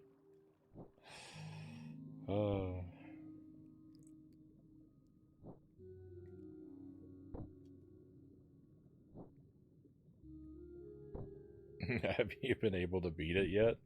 Not even close, Loyal.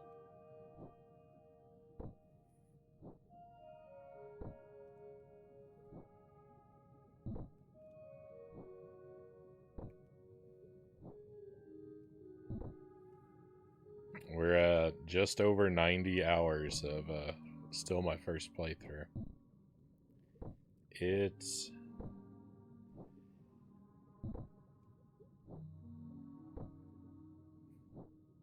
It's rough.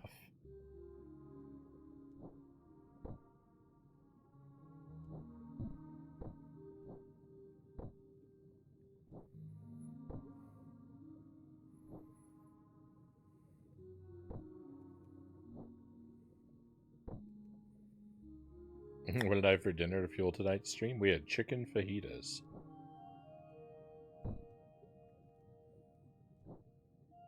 Did them with chicken and onions, bell pepper and garlic and habanero and tomato. Whole bunch of seasonings. And we always make fresh tortillas, which is a ton of work, but it is always very worth it.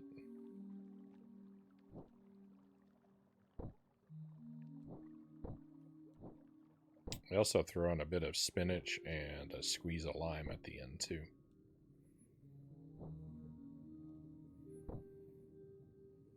I drink the tears that this game generates.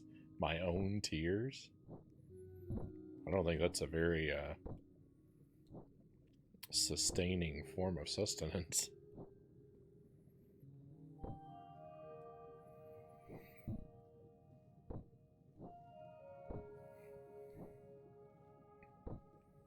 I thought that's what this water area was all about, though. I thought it was, this area is flooded because this is where all my tears have gone.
I didn't land on that spot over there on the right on purpose, but I thought since I was there, I might as well see what was above when I jumped.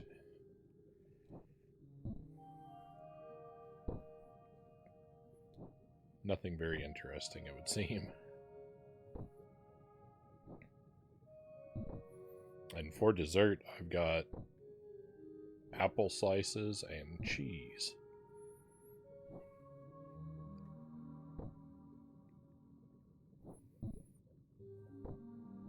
To snack on throughout the stream.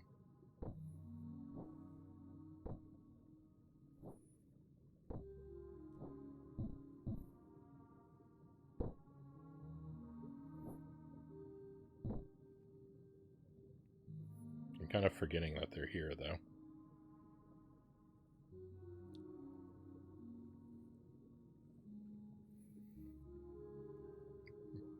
I'm going to try adding... I've tried to like apples my whole life. I'm going to try adding cheese. Well, I don't eat them together. I mean, I've got them both here, but I'm going back and forth between them.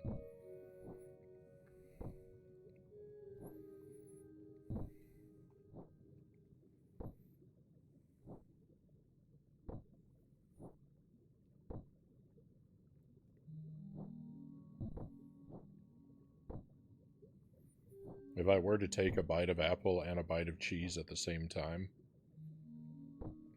I would probably be repulsed.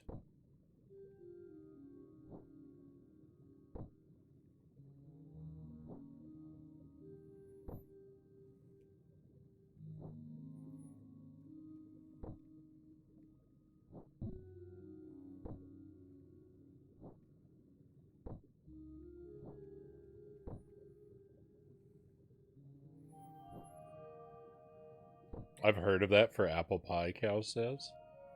Cheese and apple pie. I guess that's not too different from ice cream with your apple pie, so...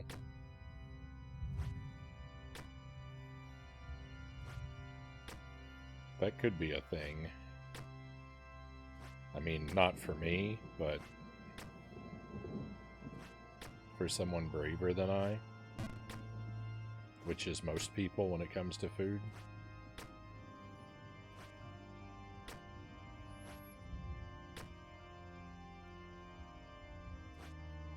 No! I knew that wall was invisible, but I didn't think I would overshoot it so badly.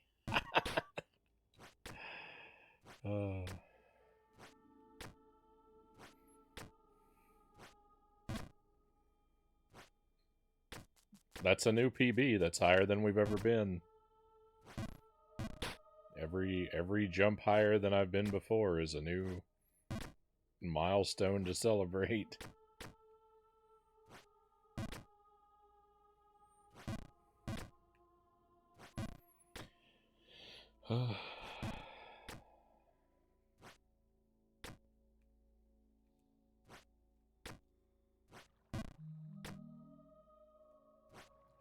Hey, Conqueror Worm, great to see you. Congrats at all the progress you've been making on this game. It's only a matter of time before you reach the top. Thank you for the words of confident encouragement. I'm sticking with it. I'm sticking with it. We'll have to make it somewhere. I'll make it to the top, or I'll die trying.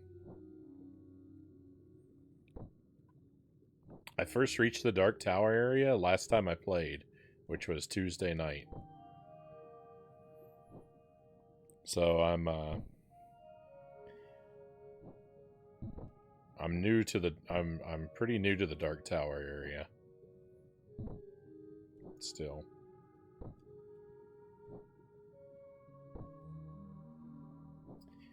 It's a very scary world up there. Maybe it will never happen.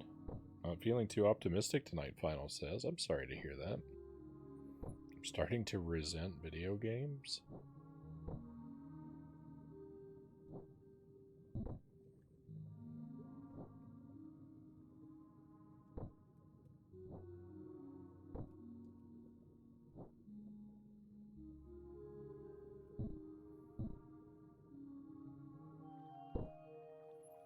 I want to say that I can relate to that sometimes, but I don't really think that that's accurate, since most of the times when I feel like I resent video games, it's because I've done something terrible to myself, like committing to play Dr. Evil Knievel. So, it's not really quite the same thing when it's self-inflicted.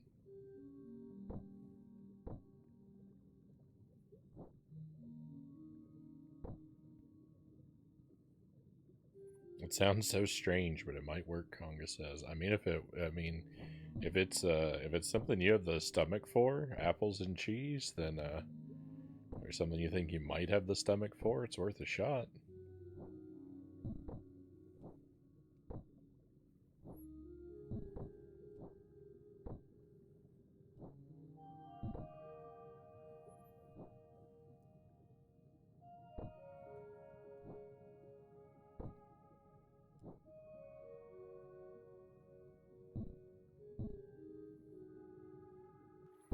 I've got to slice my apples up. I really like apples, but I can't just pick up an apple and bite into it like an apple. There was once upon a time I could eat apples like that, but it's too messy. I don't know, my teeth are kind of sensitive.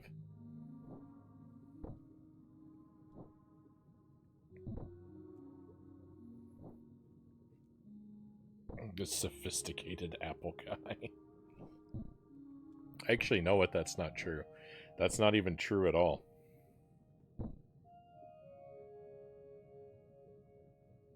Because once or twice a year I will buy a caramel apple from the store. And those I don't cut up. So like a caramel or candy apple, I will just bite into and eat like an apple.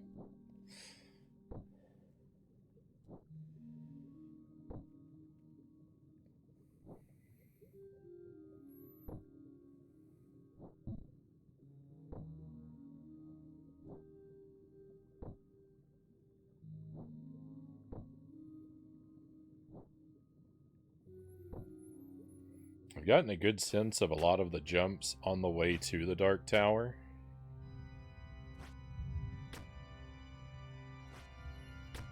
So even while I don't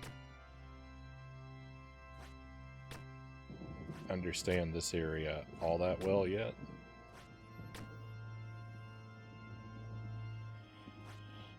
getting back here isn't the chore that it could be. Am I going to overshoot? I didn't overshoot that. Miracles and wonders abound.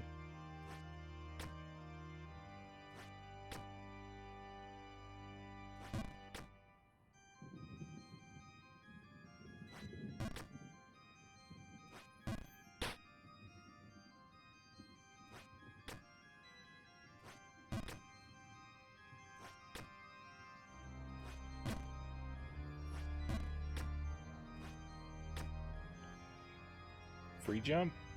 Oh my goodness. New PBs all over the place tonight, my friends.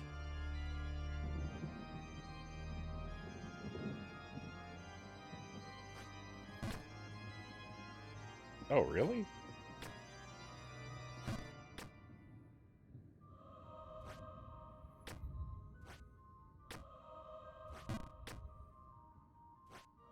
No, I overshot.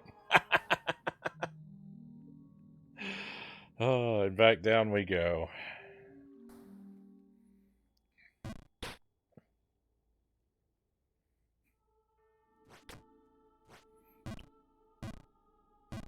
Well done, Final. Thank you for the palms, cows. That was all very, very exciting for a moment. Maybe too much excitement, because look where it got me.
I don't know why I always feel the need to reposition myself when I'm on this invisible platform, and it so frequently means I'm just gonna walk off the invisible platform because I don't have a good sense of where it is. It's just whenever I feel like whenever I land on it, just something in me tells me like I can't have landed in the right place. Certainly, some adjustment is required.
I disagree.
Where am I going?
Oh my goodness. What is going on? What is going on?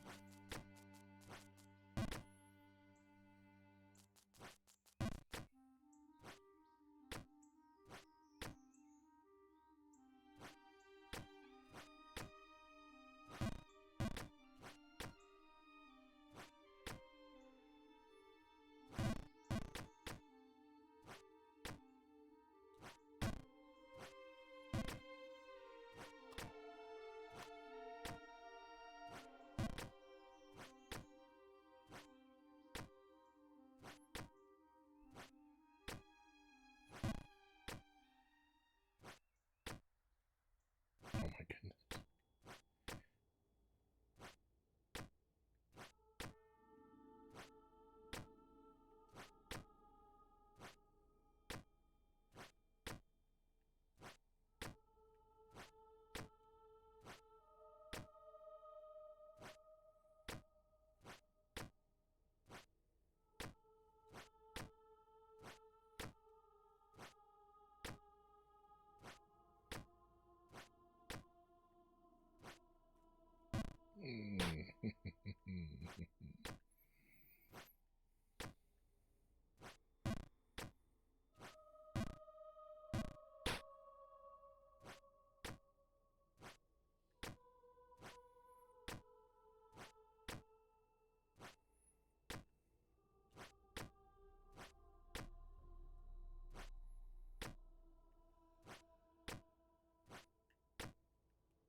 This place up here reminds me of the top of the apartment building in Ghostbusters.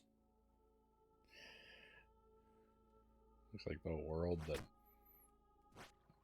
Looks like the portal that Gozer comes out of.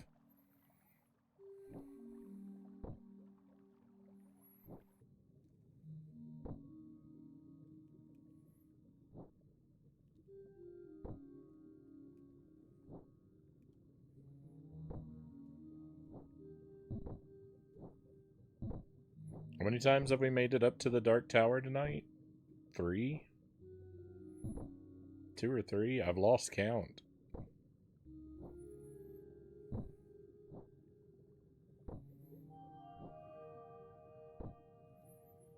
I would not have thought that 2 trips up there in the same night would have been possible.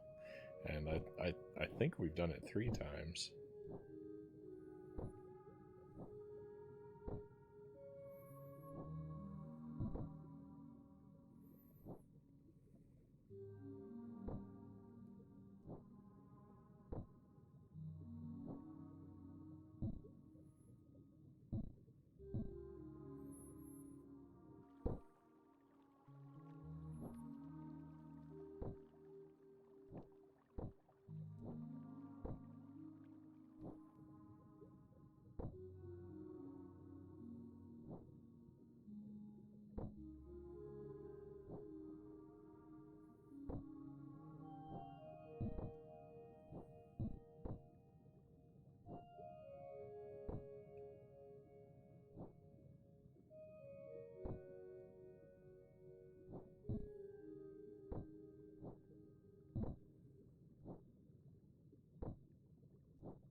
I was actually on purpose. I had to make sure that I couldn't jump up there from that other platform because I wasn't sure if I'd ever tried it before, and it looked like I almost made it when I overshot the other time, and I was expecting that to fail, but I wanted to check anyway, and if it had succeeded, I might have lost my mind.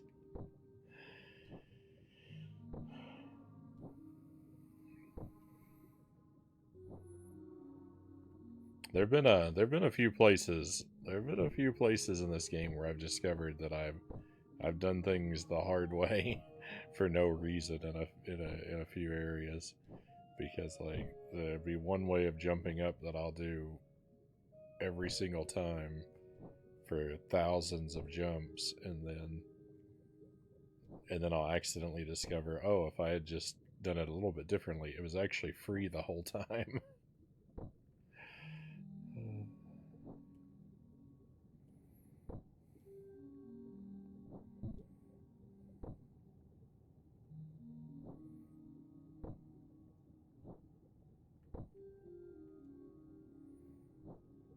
The hard way is the Frownie way.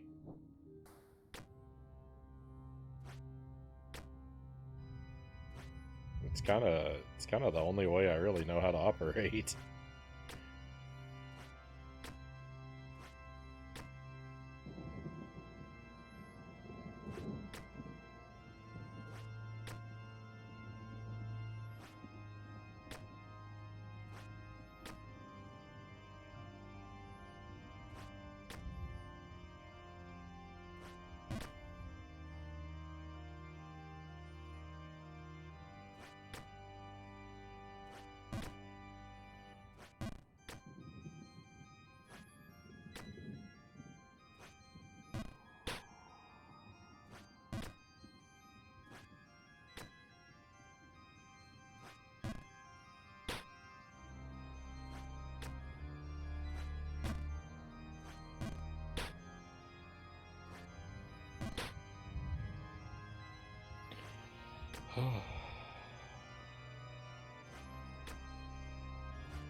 I'm so nervous. I'm so nervous just existing up here. It looks like there's got to be something going on over there to the left. Like there's got to be a secret in that area or something. There might be a coin hidden. Might be a hiding coin over there in that area. It definitely looks like somewhere I've got to investigate. And I really don't want to.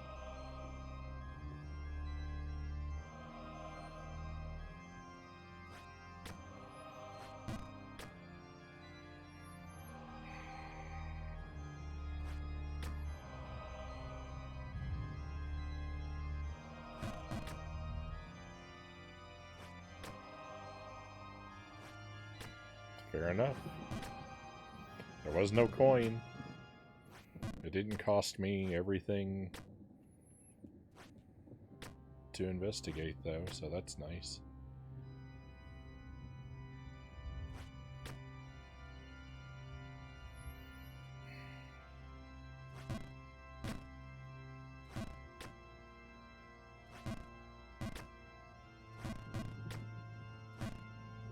No!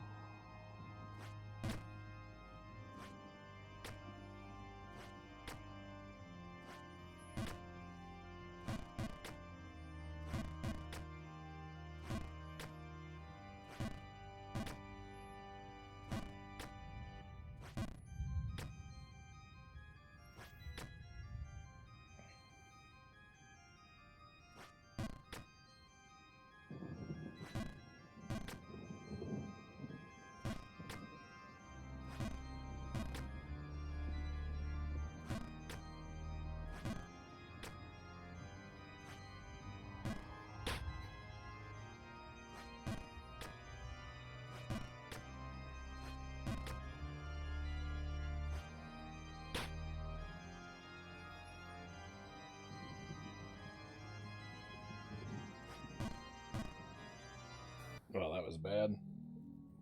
Hey, Derek, welcome in. Hope you're doing well tonight.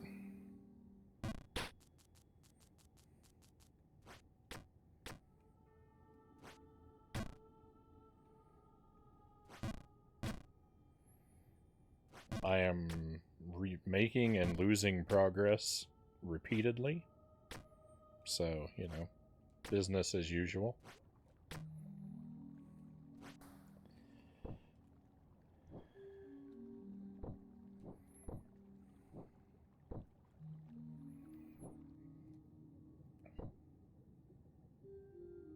We don't earn a trophy, we forge it ourselves with our blood, sweat, and tears. Feels kind of like that.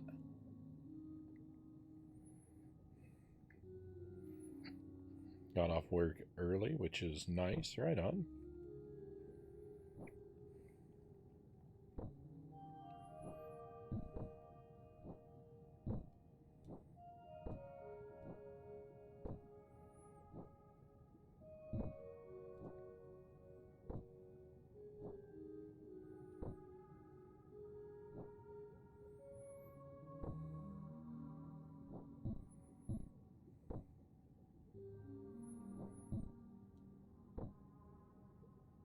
I watched Nightmare on Elm Street 4 and I actually enjoyed it overall. Right on. It's a little on the sillier side. It's not really it's past the point where the Nightmare movies are really horror movies. But I like it. I think it's a fun movie.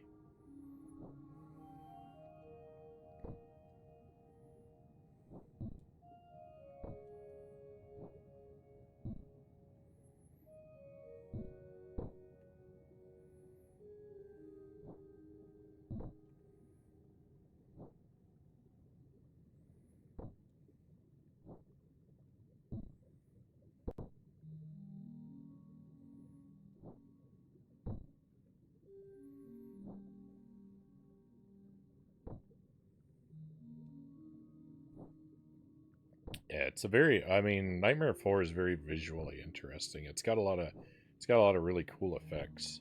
A lot of really cool practical effects in it.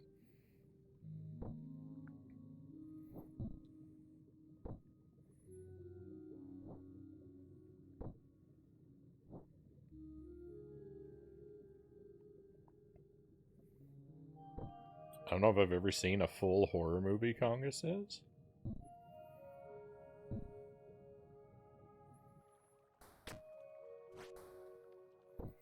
I've seen I've seen a fair amount. There was a time where I would have said that horror films are my favorite genre, and I still really like some of them, but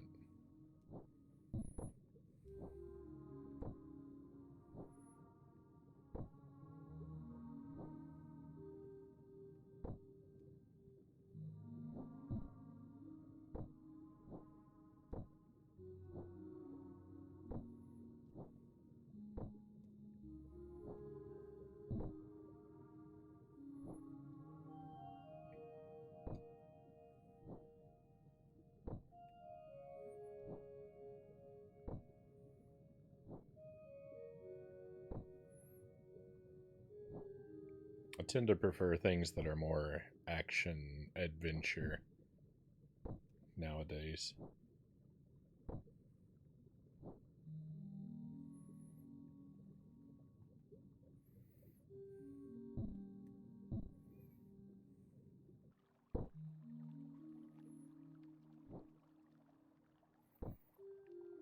I'm a timid soul, Conga says.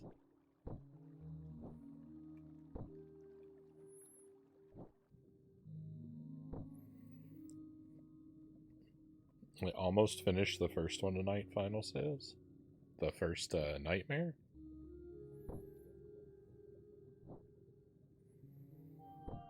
Not as silly as Freddy's Dead, luckily. Well, no.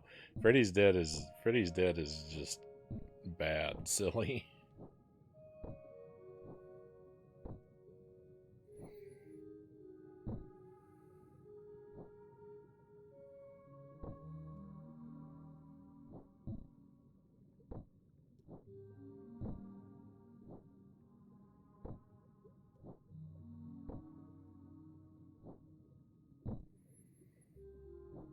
I think you said you hadn't seen Nightmare 5. I won't say too much about that, but I think Nightmare 5 is pretty solidly between 4 and 6. Like, I think Nightmare 5, again, it has a few cool, like, effects things to it, but the overall story is just bonkers.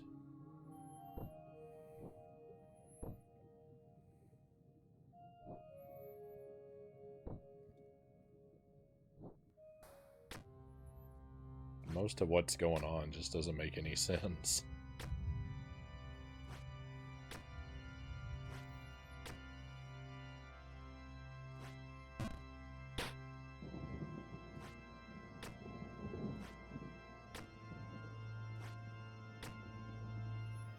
Five is next.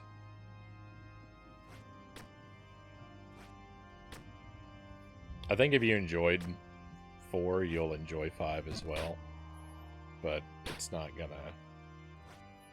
You'll probably like it about the same, would be my guess. Because it really is kind of about the same.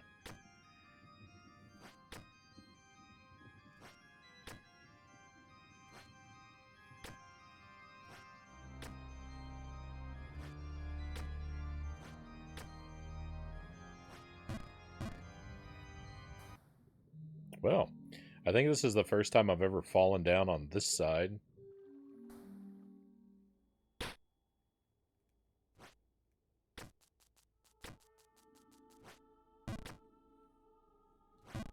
No! Oh.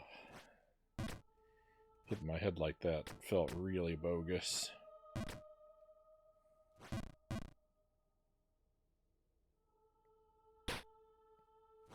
This whole game is really bogus. Jump King, what are you doing to me?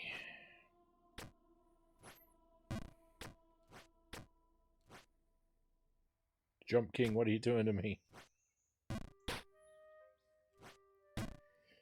Oh.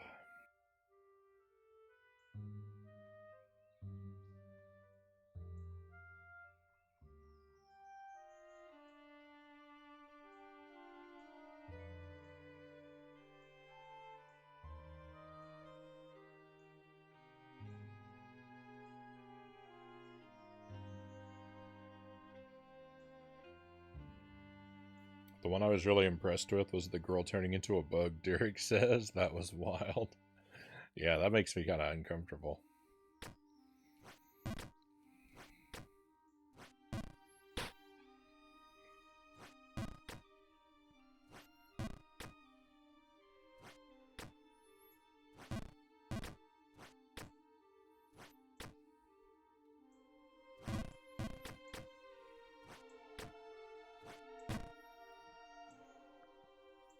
I take that back. I did watch The Shining, Conga says.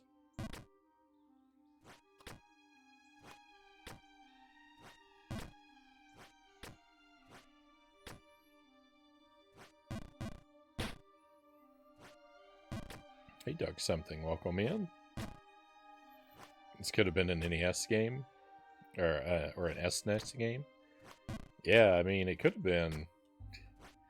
With, if you simplified the graphics a bit more, it could have been an Atari game. The gameplay is so simple. I guess it would have been tough to pull off the wind and water effects on the 2600, but yeah, definitely easily on the SNES.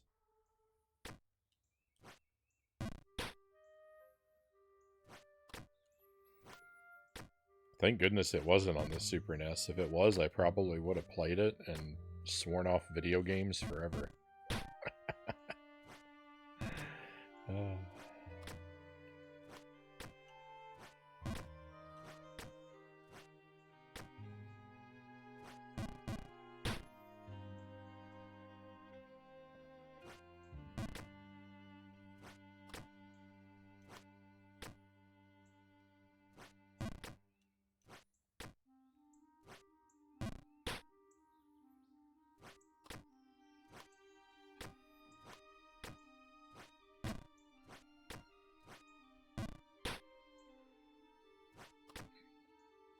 Then there's New Nightmare. I never saw that one. New Nightmare is pretty interesting. It's not great, but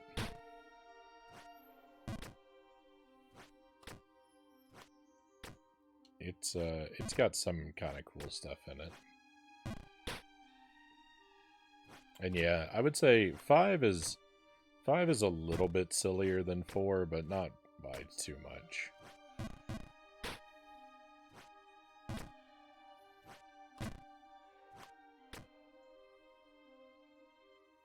I laughed all through The Shining, so I don't think it had its intended effect, Conga says.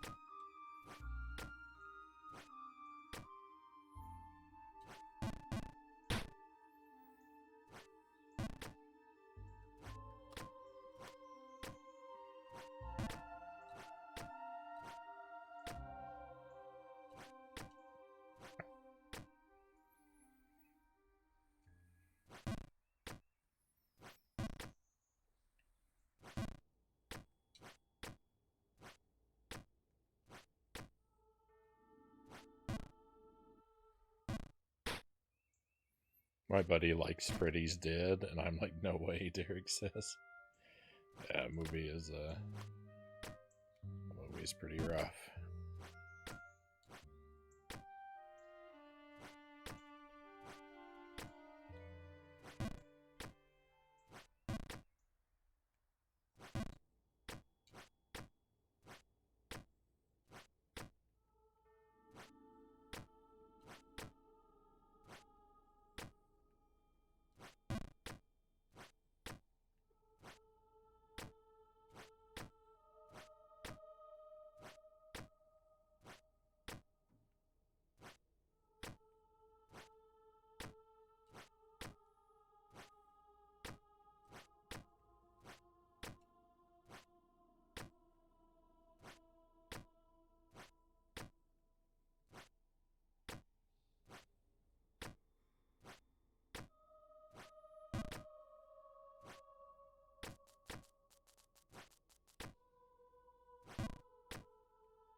No.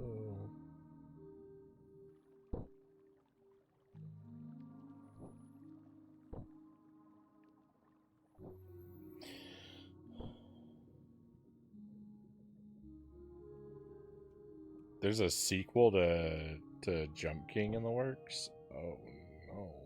That's terrible news. Knowing my luck, it'll probably release the day I beat this one.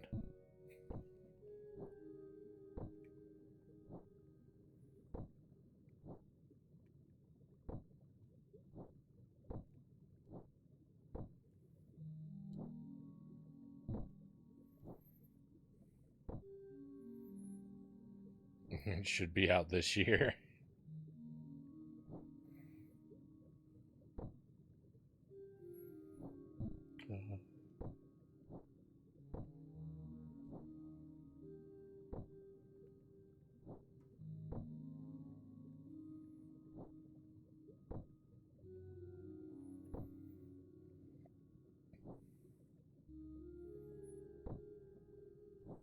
Alas,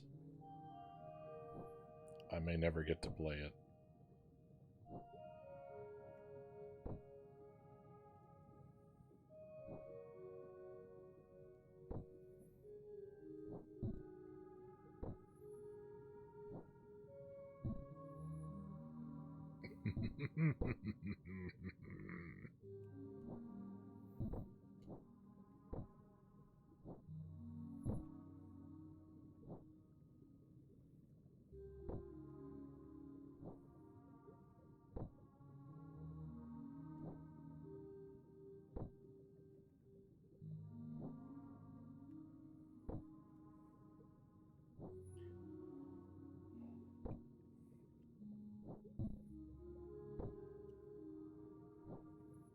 my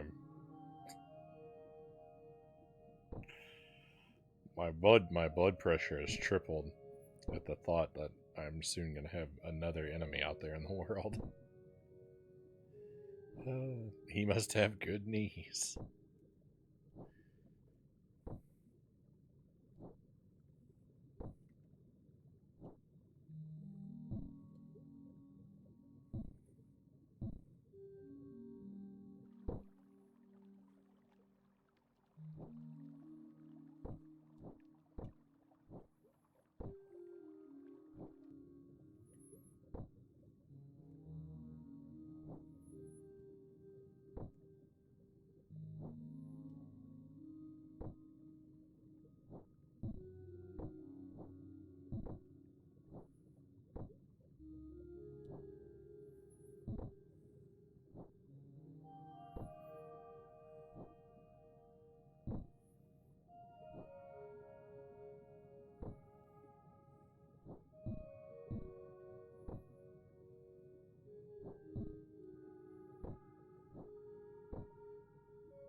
almost never overshoot that. I don't know if I've ever done it before, actually.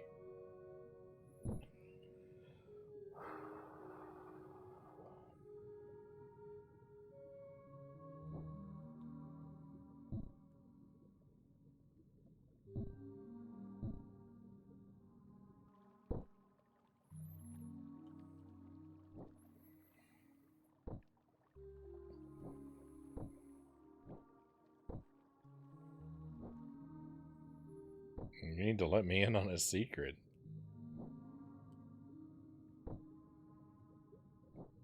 I don't know what I think about that. As long as it doesn't spoil anything for me.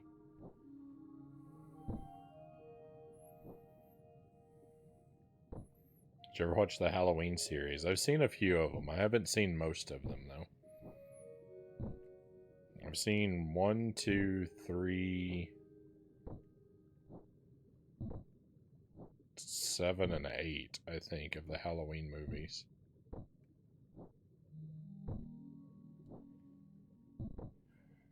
And the second reboot.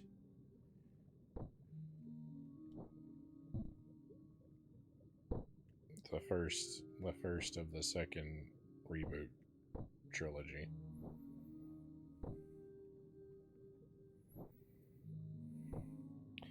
I like the... I don't even know how to say that. Rata Laika games on the Switch. They publish a ton of $5 cheap titles. I found some really fun ones. Yeah, I don't know what these are.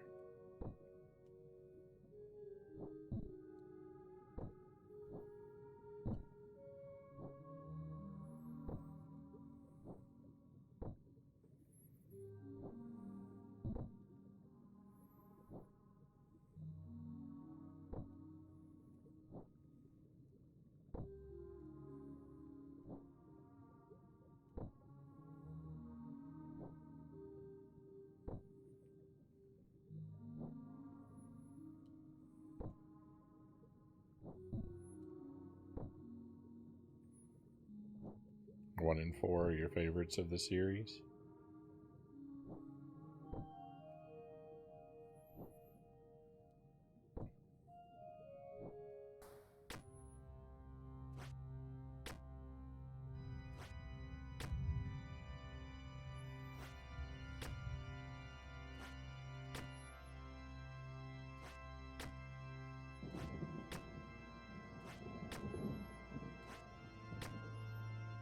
Goodness.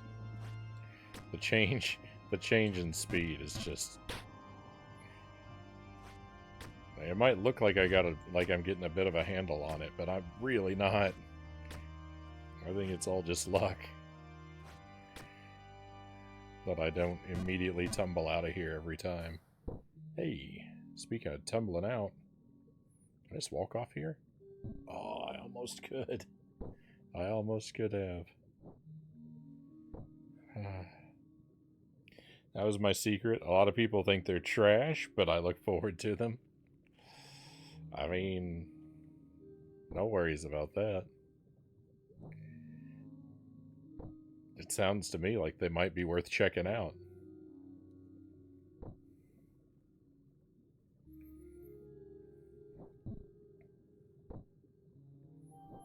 I like trash games, especially when they're cheap.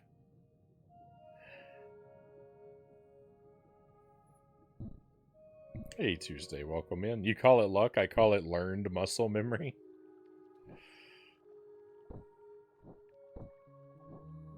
Happy Tuesday.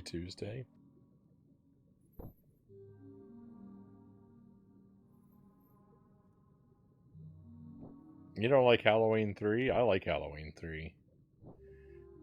Halloween 3 is a little slow and a little dull, but I like it.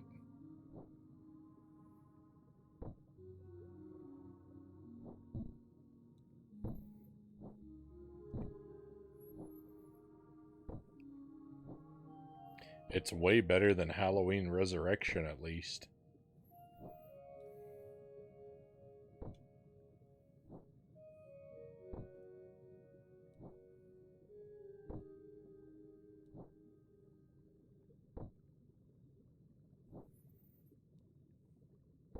A lot more retro styled, similar to this. Nice graphics like that.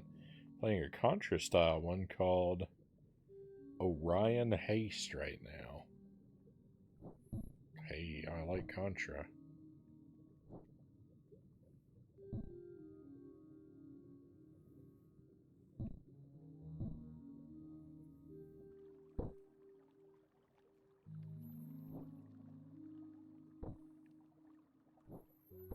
A really good Contra style game is Super Cyborg. And it's actually more like Super C than Contra.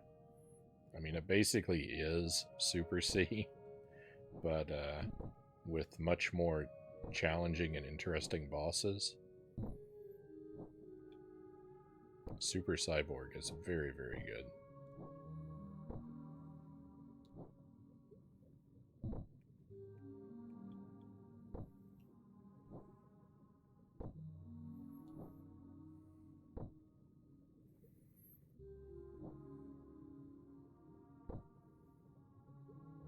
Too dull and slow for me, Derek says, but yes, better than Resurrection at least.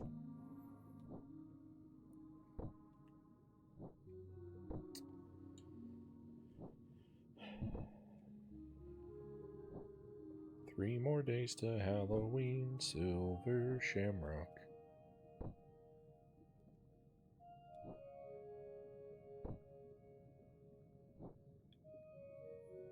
Overshoot. Oh, but the recovery. I say recovery as if I had anything to do with that.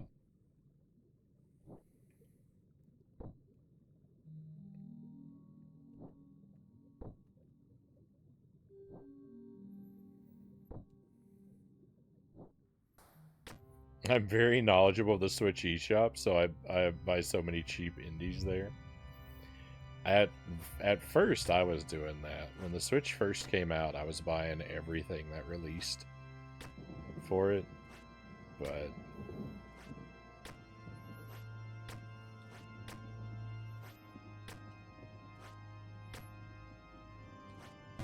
I didn't keep up with it.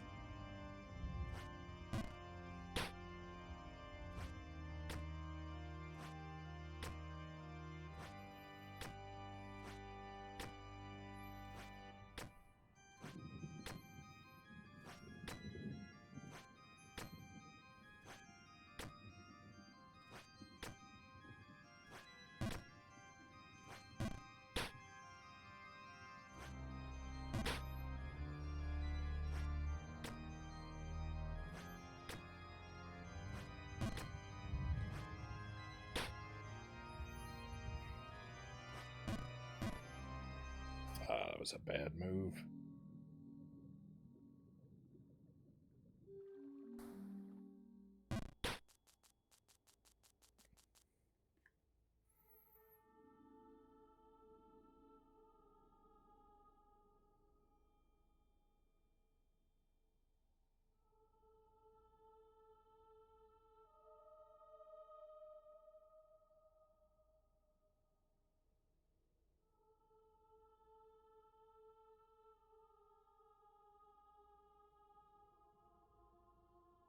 The company that published Super Cyborg usually publishes much worse games.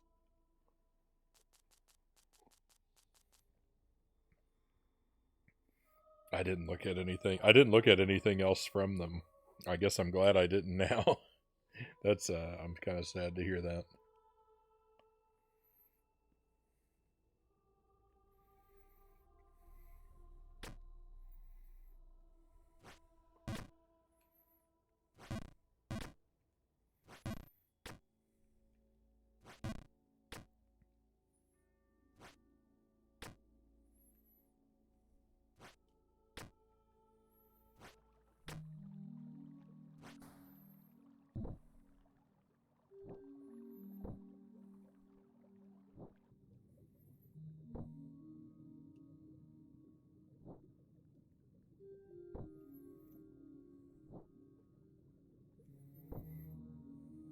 Still bought all their stuff. That's how I know Super Cyborg was a gem in a pile of 5 out of 10 games. Right on.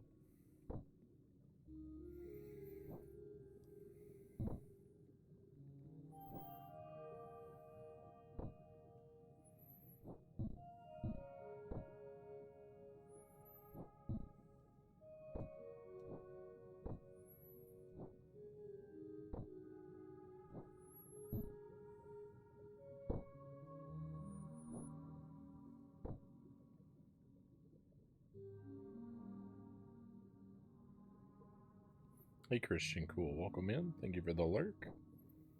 Much appreciated. And, yeah, my week's been pretty good.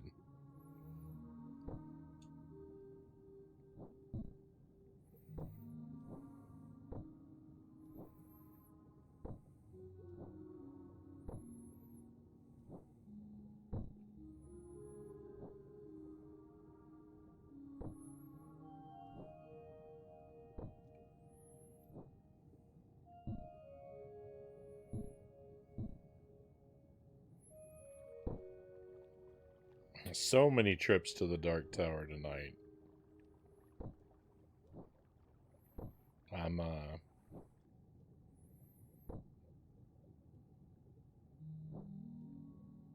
pretty shocked. I'm pretty shocked how well we seem to have hung in there tonight. You know, I don't last very long when we make it up there, but I keep making it back somehow. Somehow I keep making it back.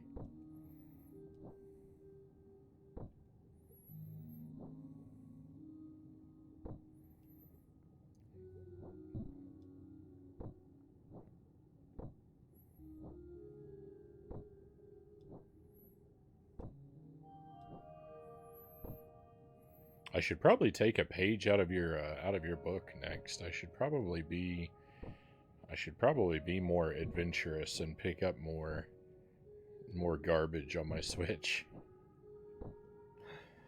It would if we're gonna be playing a lot of Jump King, then I'm gonna have the Switch hooked up anyway.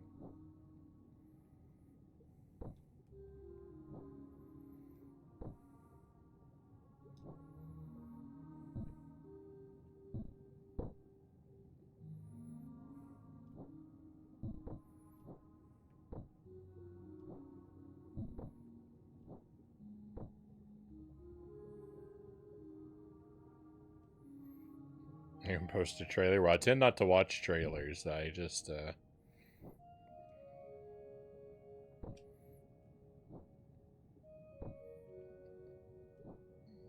like to dive into things without seeing them. I mean, you're welcome to post it. Go ahead and post it. I'm just saying I probably other people might be interested to watch it. I'm just saying I probably won't watch a trailer. But you're welcome to post it. Yeah, if you post a you can post a screenshot or two.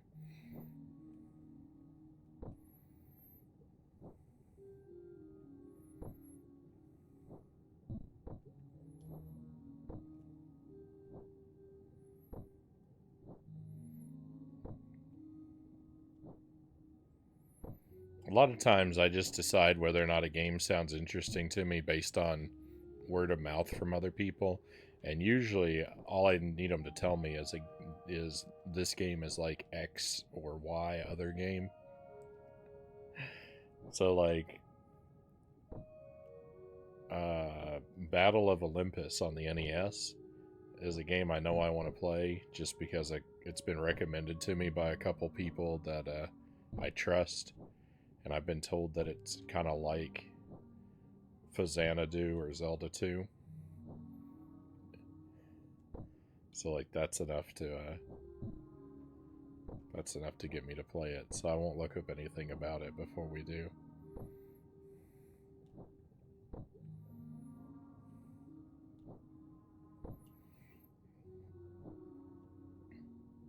Yeah, the question is what could possibly be after the Dark Tower? The Darker Tower.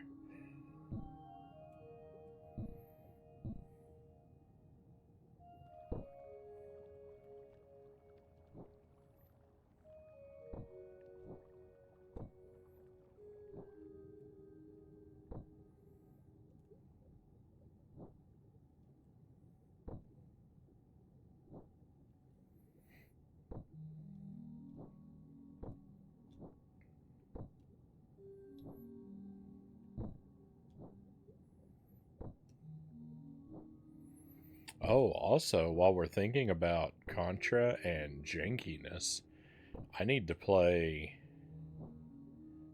Contra Force. We can play Contra Force on the stream now.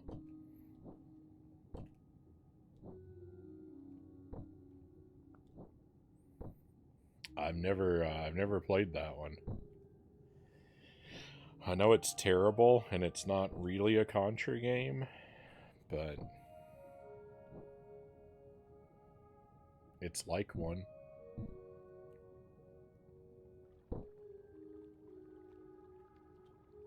It wouldn't be the first time you forced yourself to play Contra. But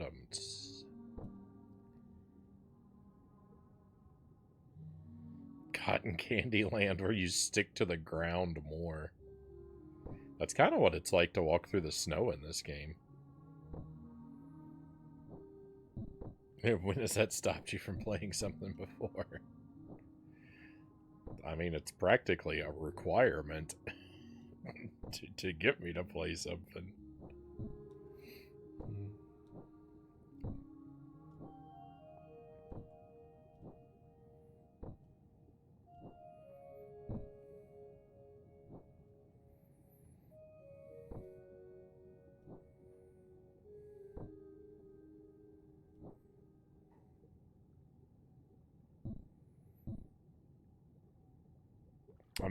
I'm missing these jumps more than I should.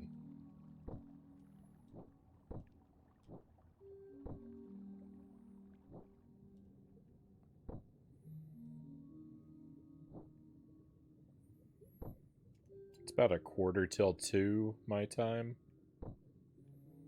I need to switch to Bubsy soonish.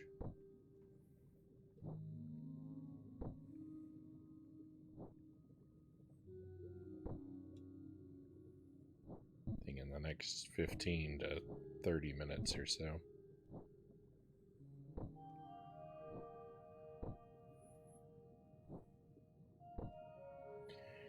I mean, there's no sense in quitting Jump King when I'm in the water or Dark Tower areas, but, you know, when we inevitably tumble back down.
Sounds like I'm climbing my way up Dracula's tower.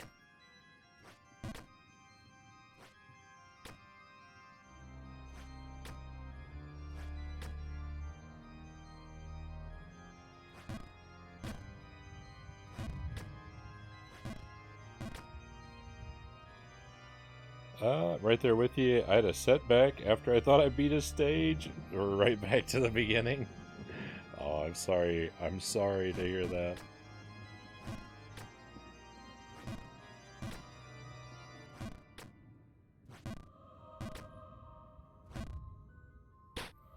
I do appreciate you sharing with me about the Switch games. I'm sorry I'm not, like, you know, because, like, it's hard to talk to me about stuff I don't already know about because I'm so hesitant to learn about anything before I play it. But, you know, I am really interested to hear in very general ways, but I know it can be kind of like talking to me can be kind of be like talking to a wall sometimes. I appreciate you making the effort.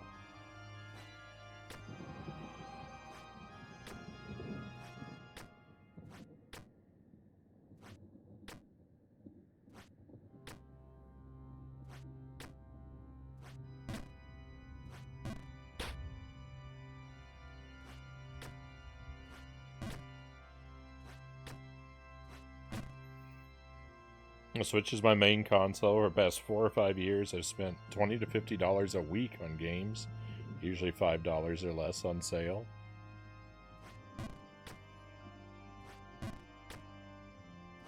So you're a practical encyclopedia, man.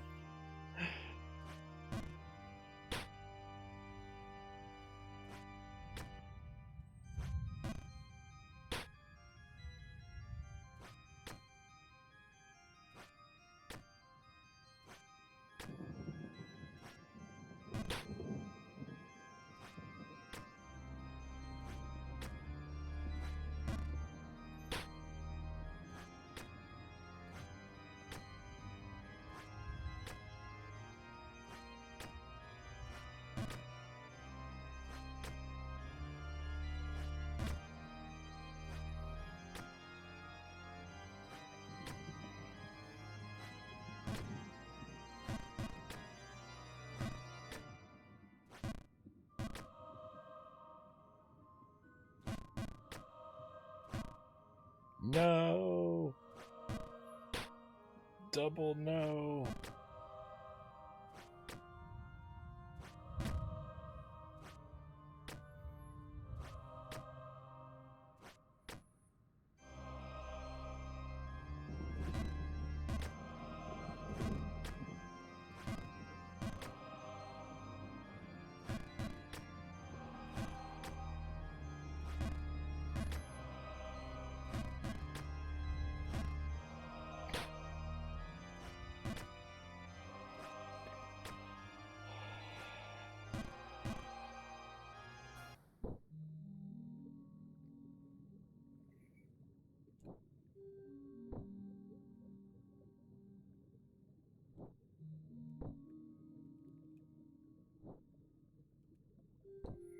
That's great.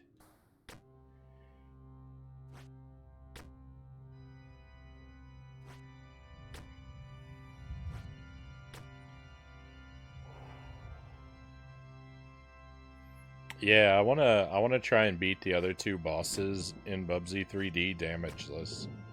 Because we already did 2 of them, so it seems like I might as well do the full set.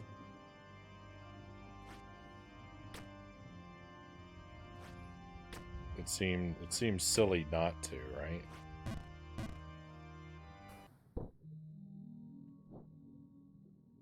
Oh, I wasn't so lucky that time. I was real lucky the first time. Not so much this time.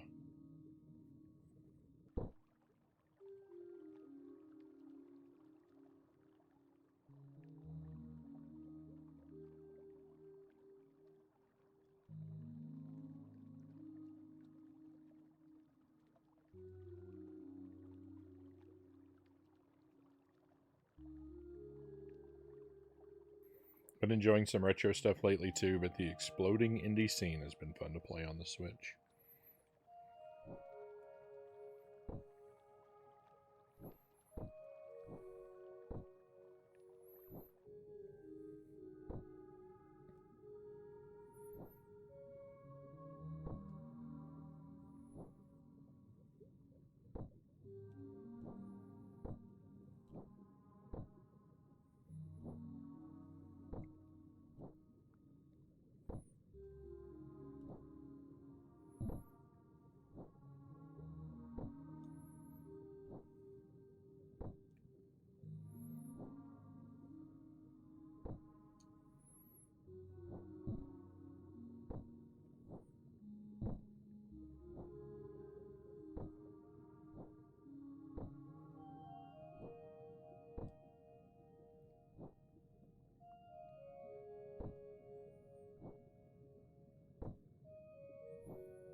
My son's been playing Battletoads lately.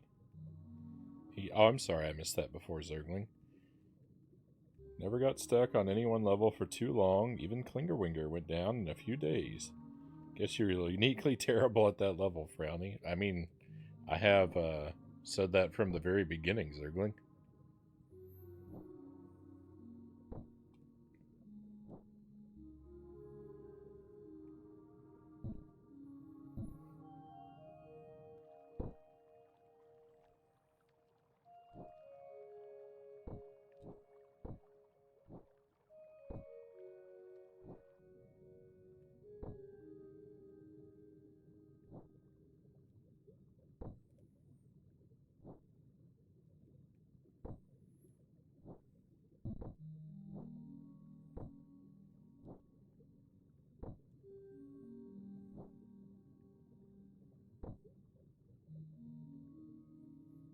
You beat it on the emulation timing without pausing. Wow. GG.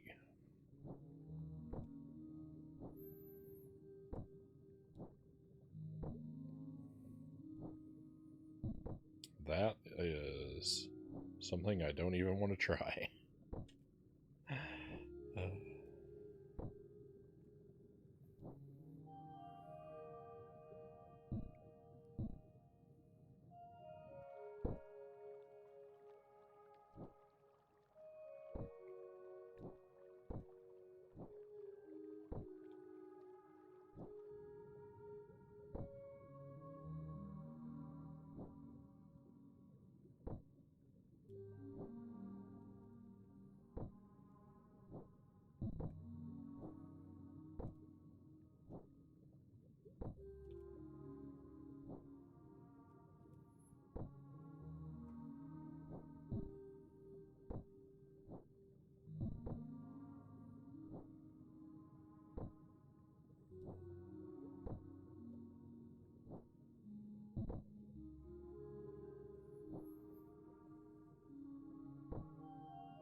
Got pretty far in Mario 2 and 3 with a monitor with a major delay.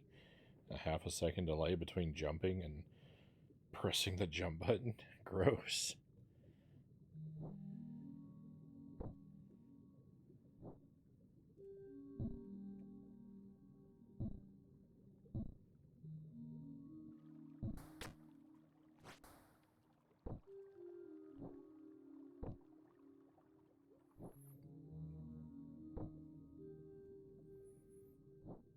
Input delays, I am...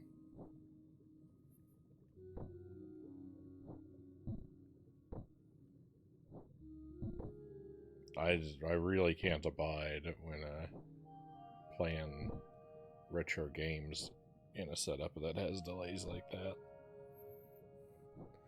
That's why I have to stick so stubbornly to the big box TV.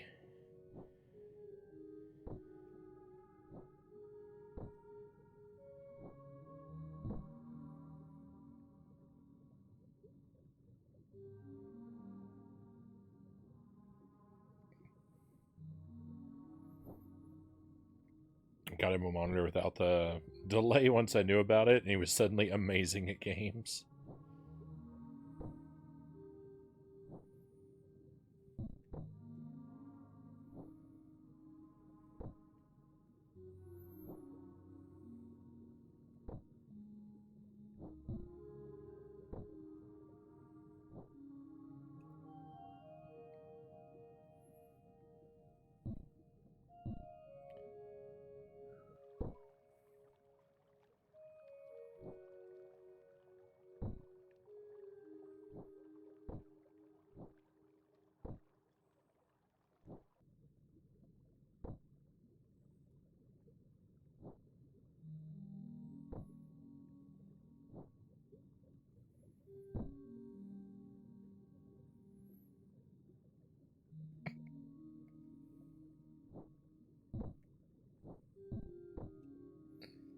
Yeah, I was thinking something similar next. I couldn't really think of how to word it, but yeah, it's like training with training with a weighted vest or something.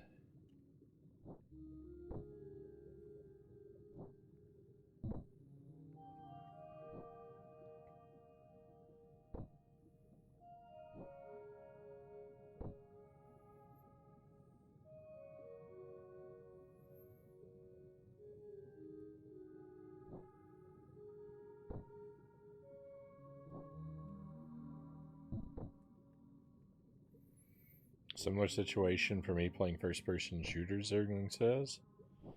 One from 56k modem to broadband was suddenly so much better.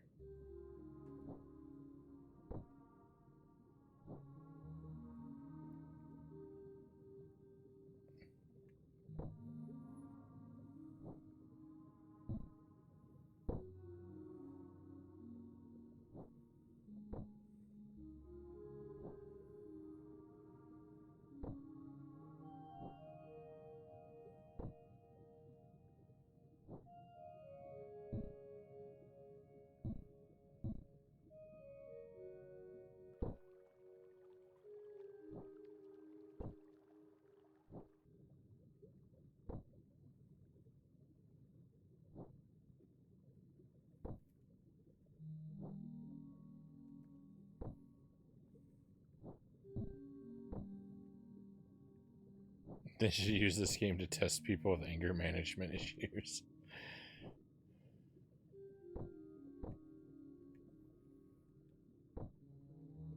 It's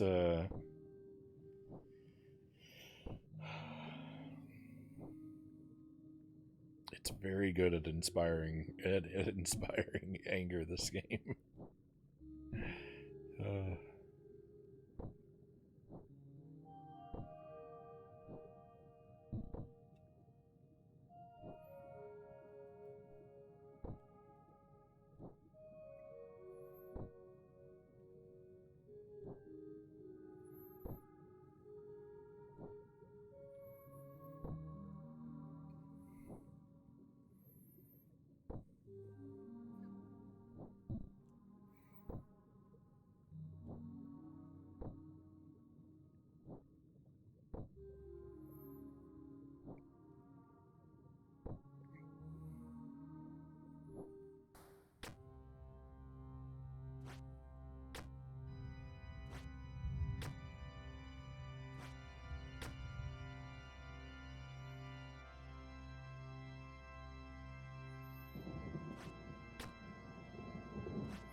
Like putting a blurry sign in front of an eye doctor's office.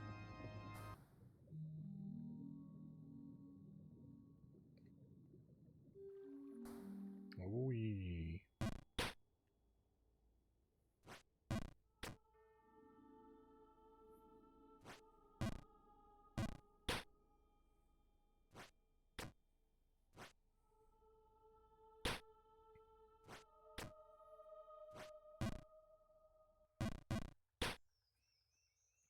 I think I'm very near the end of my time with this one tonight.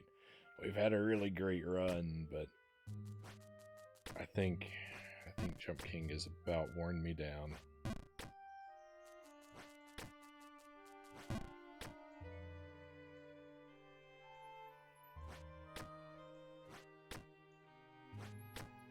Oh no, that up there, that wasn't a new area. The Dark Tower, I've been up there a lot tonight. We made 5 or 6 trips up there tonight. My PB is, I think, 3 screens into the Dark Tower. I've seen a little ways up. I've seen a little ways up there.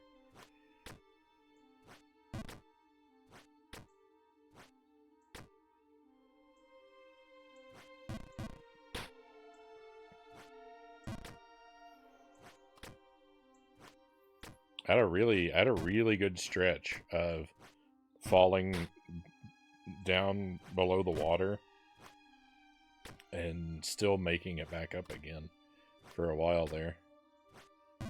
I was hanging on to progress pretty well, which is all really just luck.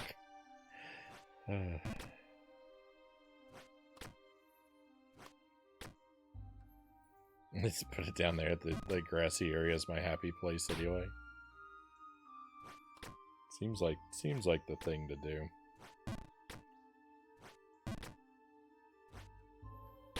He says, and then doesn't do it.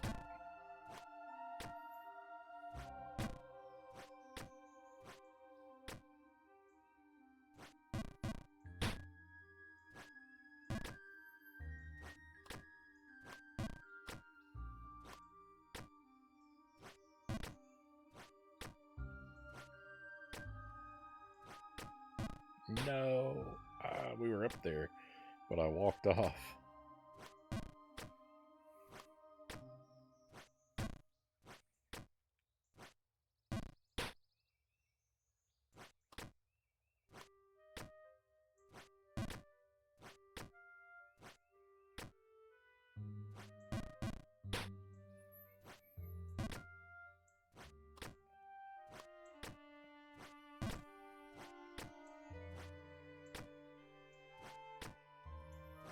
I just can't believe I haven't fallen down into the pink area yet.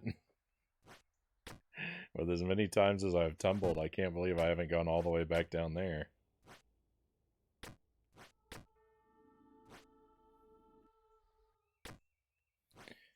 Feels like it's on the horizon. Feels like it's about to happen.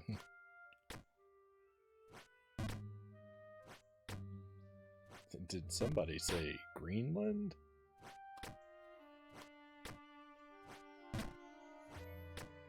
Alright, you know what? Let's call it. Let's call it a night for Jump King there. We'll hang out here. We'll leave Jump King to rest here. We had a good night. We had a really good night. I hit a new PB several times. We saw a lot of the Dark Tower. I made it through the water section over and over and over again. What more could we really ask for when it comes to a night with Jump King? I mean, really, that's about as good as it ever gets. So, yeah, we'll let it rest. Frownie never saw it coming. Loving Jump King again. Hey, Nado, great to see you, my friend.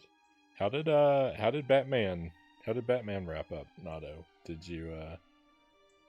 you conquer that one, or is it still on the to-do list?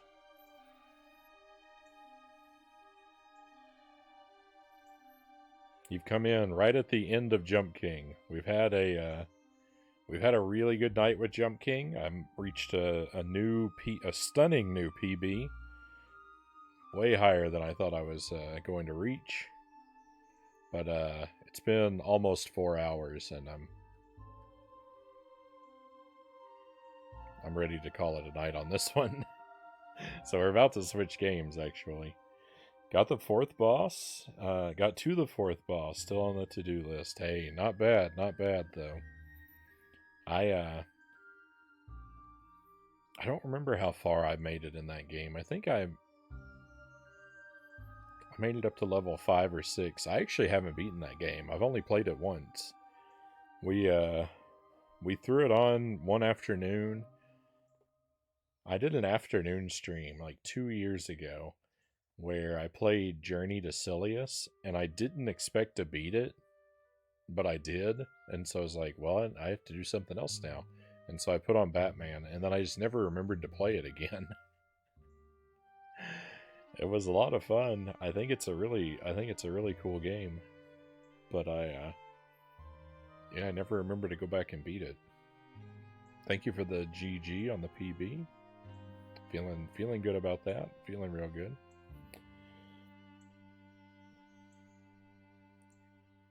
I think it's a good one so far. Yeah. I was really happy with what I played of it. So we're gonna play Bubsy 3D for the rest of the night. We're revisiting that game. I'm gonna see about fighting the first 2 bosses and seeing if we can beat them damageless. I've already beaten the last 2 bosses damageless, so I figure we should complete the set. So I think we'll spend the rest of our night playing with that game. I'm gonna take a BRB. I'll be gone for a short while because I'm gonna take the dog out for a restroom break.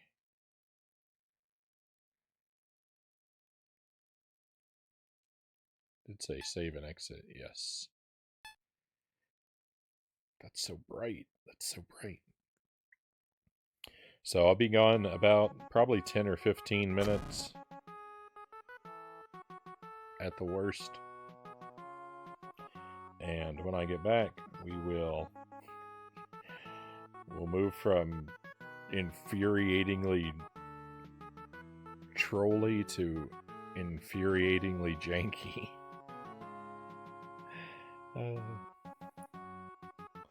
So thank you, my friends. I will see you again shortly.